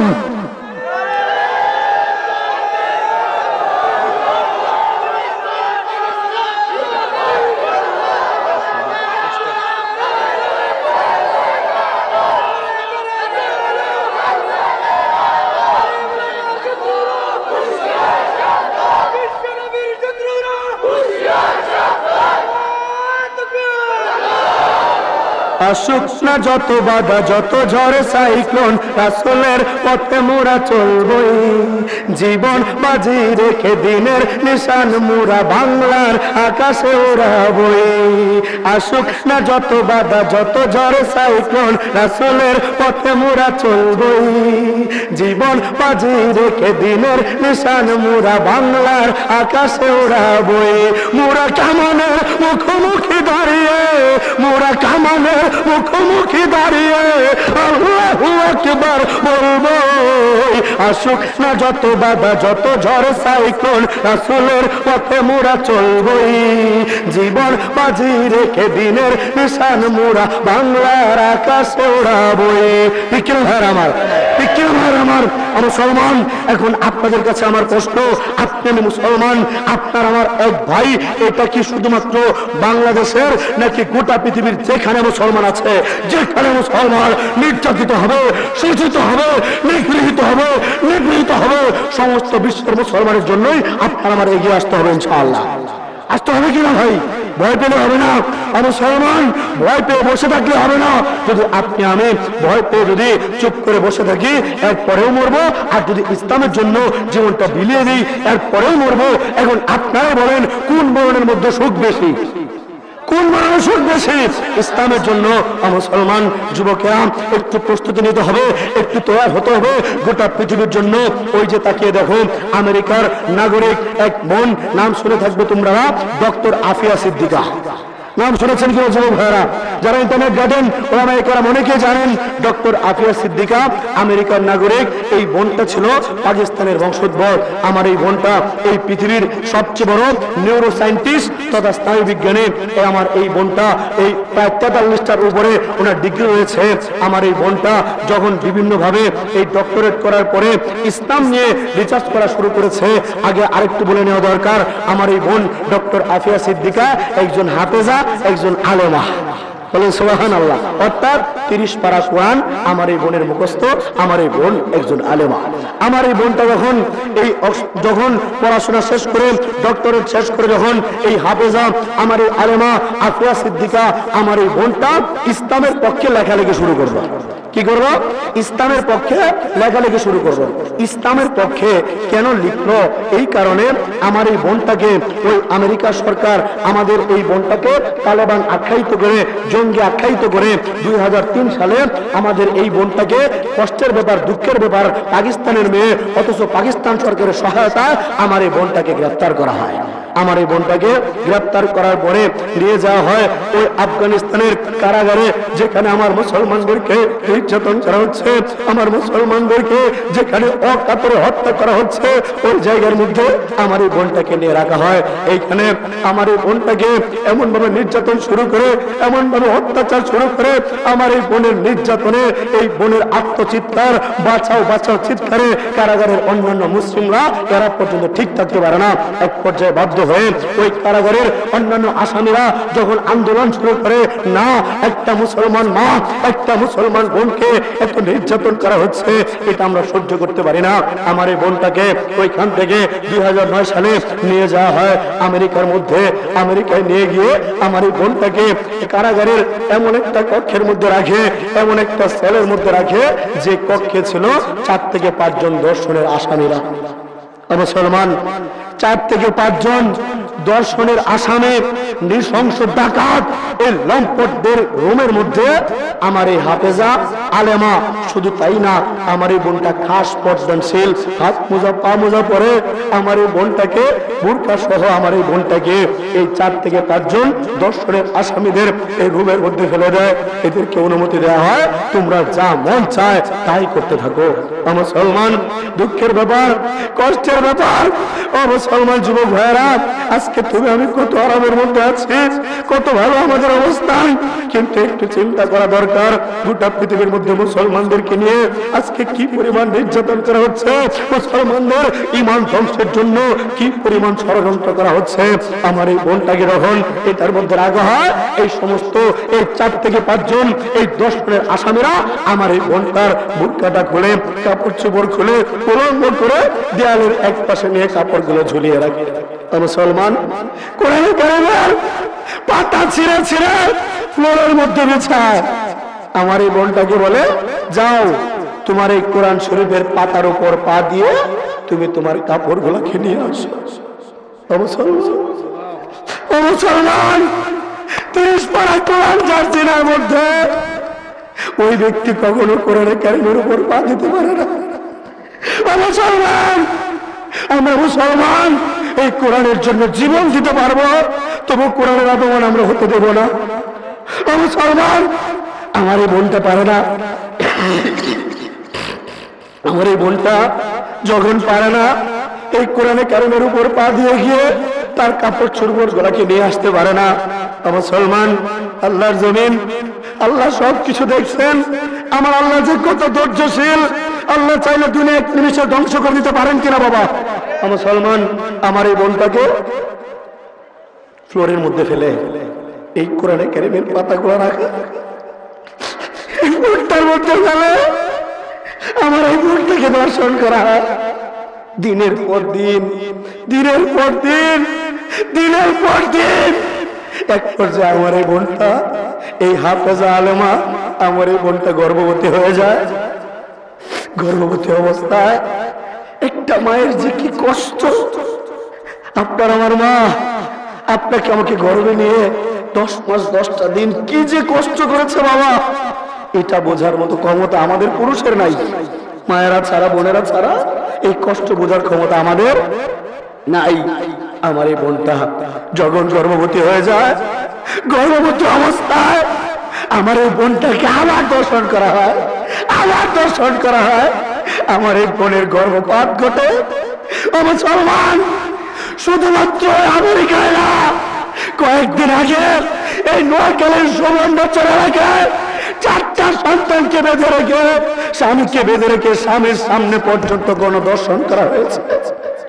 আর কত চুপ থাকবো আমরা? আর কত চুপ থাকবো? আল্লাহ, তোমার জমিনে দিনের বিষয় দাও, নতুবা আমাদেরকে শহীদ করে দাও, শহীদ করে দাও, শহীদ করে যাও। বাঁচতে চাই না, ঠিক কিনা ভাইয়ের আমার?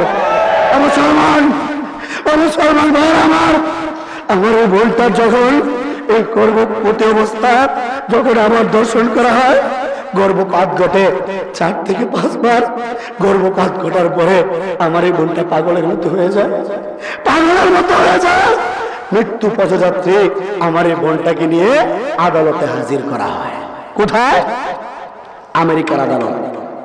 আমাদের আদালত ওইখান থেকে বলে জাতির বিবেক, ওইখান থেকে আমার এই বোনটাকে জঙ্গি আখ্যায়িত করে, সন্ত্রাসী আখ্যায়িত করে ইতি বছরে 86 বছরে জেল দিয়েছিল। এরপরে বলে আমার বোনটাকে যখন মৃত্যুর মুখে বলে, তুমি কি বিচার চাও? কি বলে? তুমি কি বিচার চাও? এতদিন দর্শন করার পরে, গর্ভবতী অবস্থায় দর্শন করার পরে, গর্ভপাত ঘটানোর পর বলে, জিজ্ঞেস করে তুমি কি বিচার চাও? আমার এই বোনটা বলে, না না, আমি এই দুনিয়ার কোন কুতুবের কাছে বিচার চাই না। আমার বিচার আমার আল্লাহর কাছে। কার কাছে? চিৎকার করে বলতে হবে, কার কাছে? মুসলমান, আমাদের সমস্ত আমাদের উপর জুলুম নির্যাতনের বিচার আল্লাহর কাছে দিলাম। ওইখান থেকে ছাড়া পাওয়ার ক্ষমতা কোনো কুতুবের নাই। মুসলমান, তবে হ্যাঁ, আমার এই বোনটা একটা চিঠি দিয়ে যায়, একটা মেসেজ দিয়ে যায় মৃত্যুর পূর্বে। আমার এই বোনটা আমাদেরকে ধিক্কার করে বলে যায়, ধিক্কার করে বলে যায়, এখন আর মোহাম্মদ বিন কাসেমরা নাই। একটা বলার জীবন রক্ষার জন্য, একটা মার ইজ্জত রক্ষার জন্য ওই রাজা তাহিরের রাষ্ট্রের বিরুদ্ধে যুদ্ধ ঘোষণা করেছিল 17 বছরের একটা কিশোর মোহাম্মদ বিন কাসেম। জানেন কিনা আপনারা ভাই? জানেন কিনা? মুসলমান, আমার এই বোনটা, এই ডক্টর আফিয়া সিদ্দিকা, এই কোরআনের হাফেজা, এই আলেমা মৃত্যুর সময় বলে যায়, এই কোরআন মোহাম্মদ বিন কাসেমরা নাই। মুসলমান, এই ধিক্কার, এই ধিক্কার এটা শুধু আফগানিস্তানের জন্য নয়, এই ধিক্কার শুধু পাকিস্তানের জন্য নয়, এই ধিক্কার শুধু আমেরিকার জন্য নয়, বরং গোটা পৃথিবীর যেখানে একটা মুসলমান ভাই আমরা আছি, আমাদের সবার জন্যই কিন্তু এই ধিক্কার আমার বোন দিয়েছে। দিয়েছে কিনা ভাই? দিয়েছে কিনা ভাই? মুসলমান, এই ডক্টর আফিয়া সিদ্দিকার মতো বোনেরা আজকে চিঠি পাঠাচ্ছে আফগানিস্তান থেকে, চিঠি পাঠাচ্ছে কাশ্মীর থেকে, চিঠি পাঠাচ্ছে মায়ানমার থেকে, চিঠি পাঠাচ্ছে চীনের উইঘুর থেকে। ও মুসলমান যুবক, আর চুপ করে থাকা যাবে না। উলামায়ে কেরাম যখন ডাক দেবে, যখন সুযোগ আসবে, গোটা পৃথিবীর নির্যাতিত মুসলমানদের ইনশাআল্লাহ পাশে দাঁড়ানোর জন্য, আল্লাহর জমিনে আল্লাহর দ্বীন কায়েম করার জন্য ইনশাআল্লাহ থাকতে হবে, রক্ত দিতে হবে, জীবন দিতে হবে। কারা কারা তো আছে ইনশাআল্লাহ?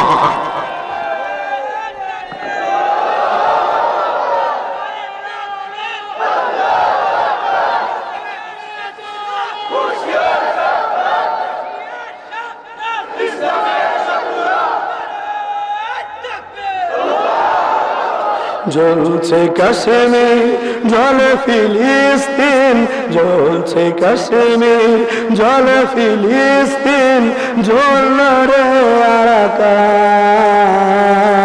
দিনের দুশ্মন জোট বেঁধেছে, জাগরে মুসলমান। দিনের দুশ্মন জোট বেঁধেছে, জাগরে মুসলমান। জ্বলছে কাশ্মীর জলে ফিলিস্তিন, জ্বলছে কাশ্মীর জলে ফিলিস্তিন, জ্বলল রে আরাকান। দিনের দুশ্মন জোট বেঁধেছে, জাগরে মুসলমান। দিনের দুশ্মন জোট বেঁধেছে, জাগরে মুসলমান। আল্লাহ রাব্বুল আলামিন আমাদের প্রত্যেকটা মুসলমানকে দ্বীন ও ঈমান নিয়ে জেগে ওঠার তৌফিক দান করেন। সর্বশেষ আরেকটু জিজ্ঞেস করতে ইচ্ছে করছে, আপনারা কি সত্যি বলেছেন ইসলামের জন্য জীবন দিতে পারবেন? আপনারা কি সত্যি আল্লাহর জন্য জীবন দিতে তৈরি আছেন ইনশাআল্লাহ? যদি কথাটা সত্যি হয়, যদি গোটা বাংলায় গোটা পৃথিবীর মধ্যে গোমন্ত মুসলমানের ঈমানগুলা এইভাবে জেগে ওঠে, ইনশাআল্লাহ আমাদের বিজয় কেউ রুখতে পারবে না ইনশাআল্লাহ। ঠিক কি ভাইরা আমার? আচ্ছা, যারা আল্লাহর জন্য জীবন দিতে পারে, মরতে পারে, ইসলামের জন্য সব করতে পারে, এরা কি আল্লাহকে ভালোবেসে, ইসলামকে ভালোবেসে, ইসলামের ঈমানের পরে প্রথম যে স্তম্ভ নামাজ, এরা কি নামাজ পড়তে পারে না? যারা আল্লাহর জন্য জীবন দিতে, এই কথা যদি মন থেকে বলে থাকে, এরা কি আল্লাহর জন্য নামাজ পড়তে পারে? পারে কি না বাবা? মুসলমান, আমি ঈমান আনার পরে আলহামদুলিল্লাহ আপনাদের দোয়া এখনো পর্যন্ত আমার জানা মতে এক ওয়াক্ত নামাজ আমার জিম্মাদারিতে কাজা নাই। আমি যদি হিন্দুর বাচ্চা হয়ে 5 ওয়াক্ত নামাজ পড়তে পারি, আপনারা মুসলমানের সন্তান পারবেন না ইনশাআল্লাহ? ইনশাআল্লাহ আজকে থেকে হুজুর আপনি হিন্দুর বাচ্চা পারলেন, আমি মুসলমানের বাচ্চা কেন পারবো না? আজকে থেকে ইনশাআল্লাহ 5 ওয়াক্ত নামাজ পড়বো, এই নিয়ত কাজে আছে ইনশাআল্লাহ।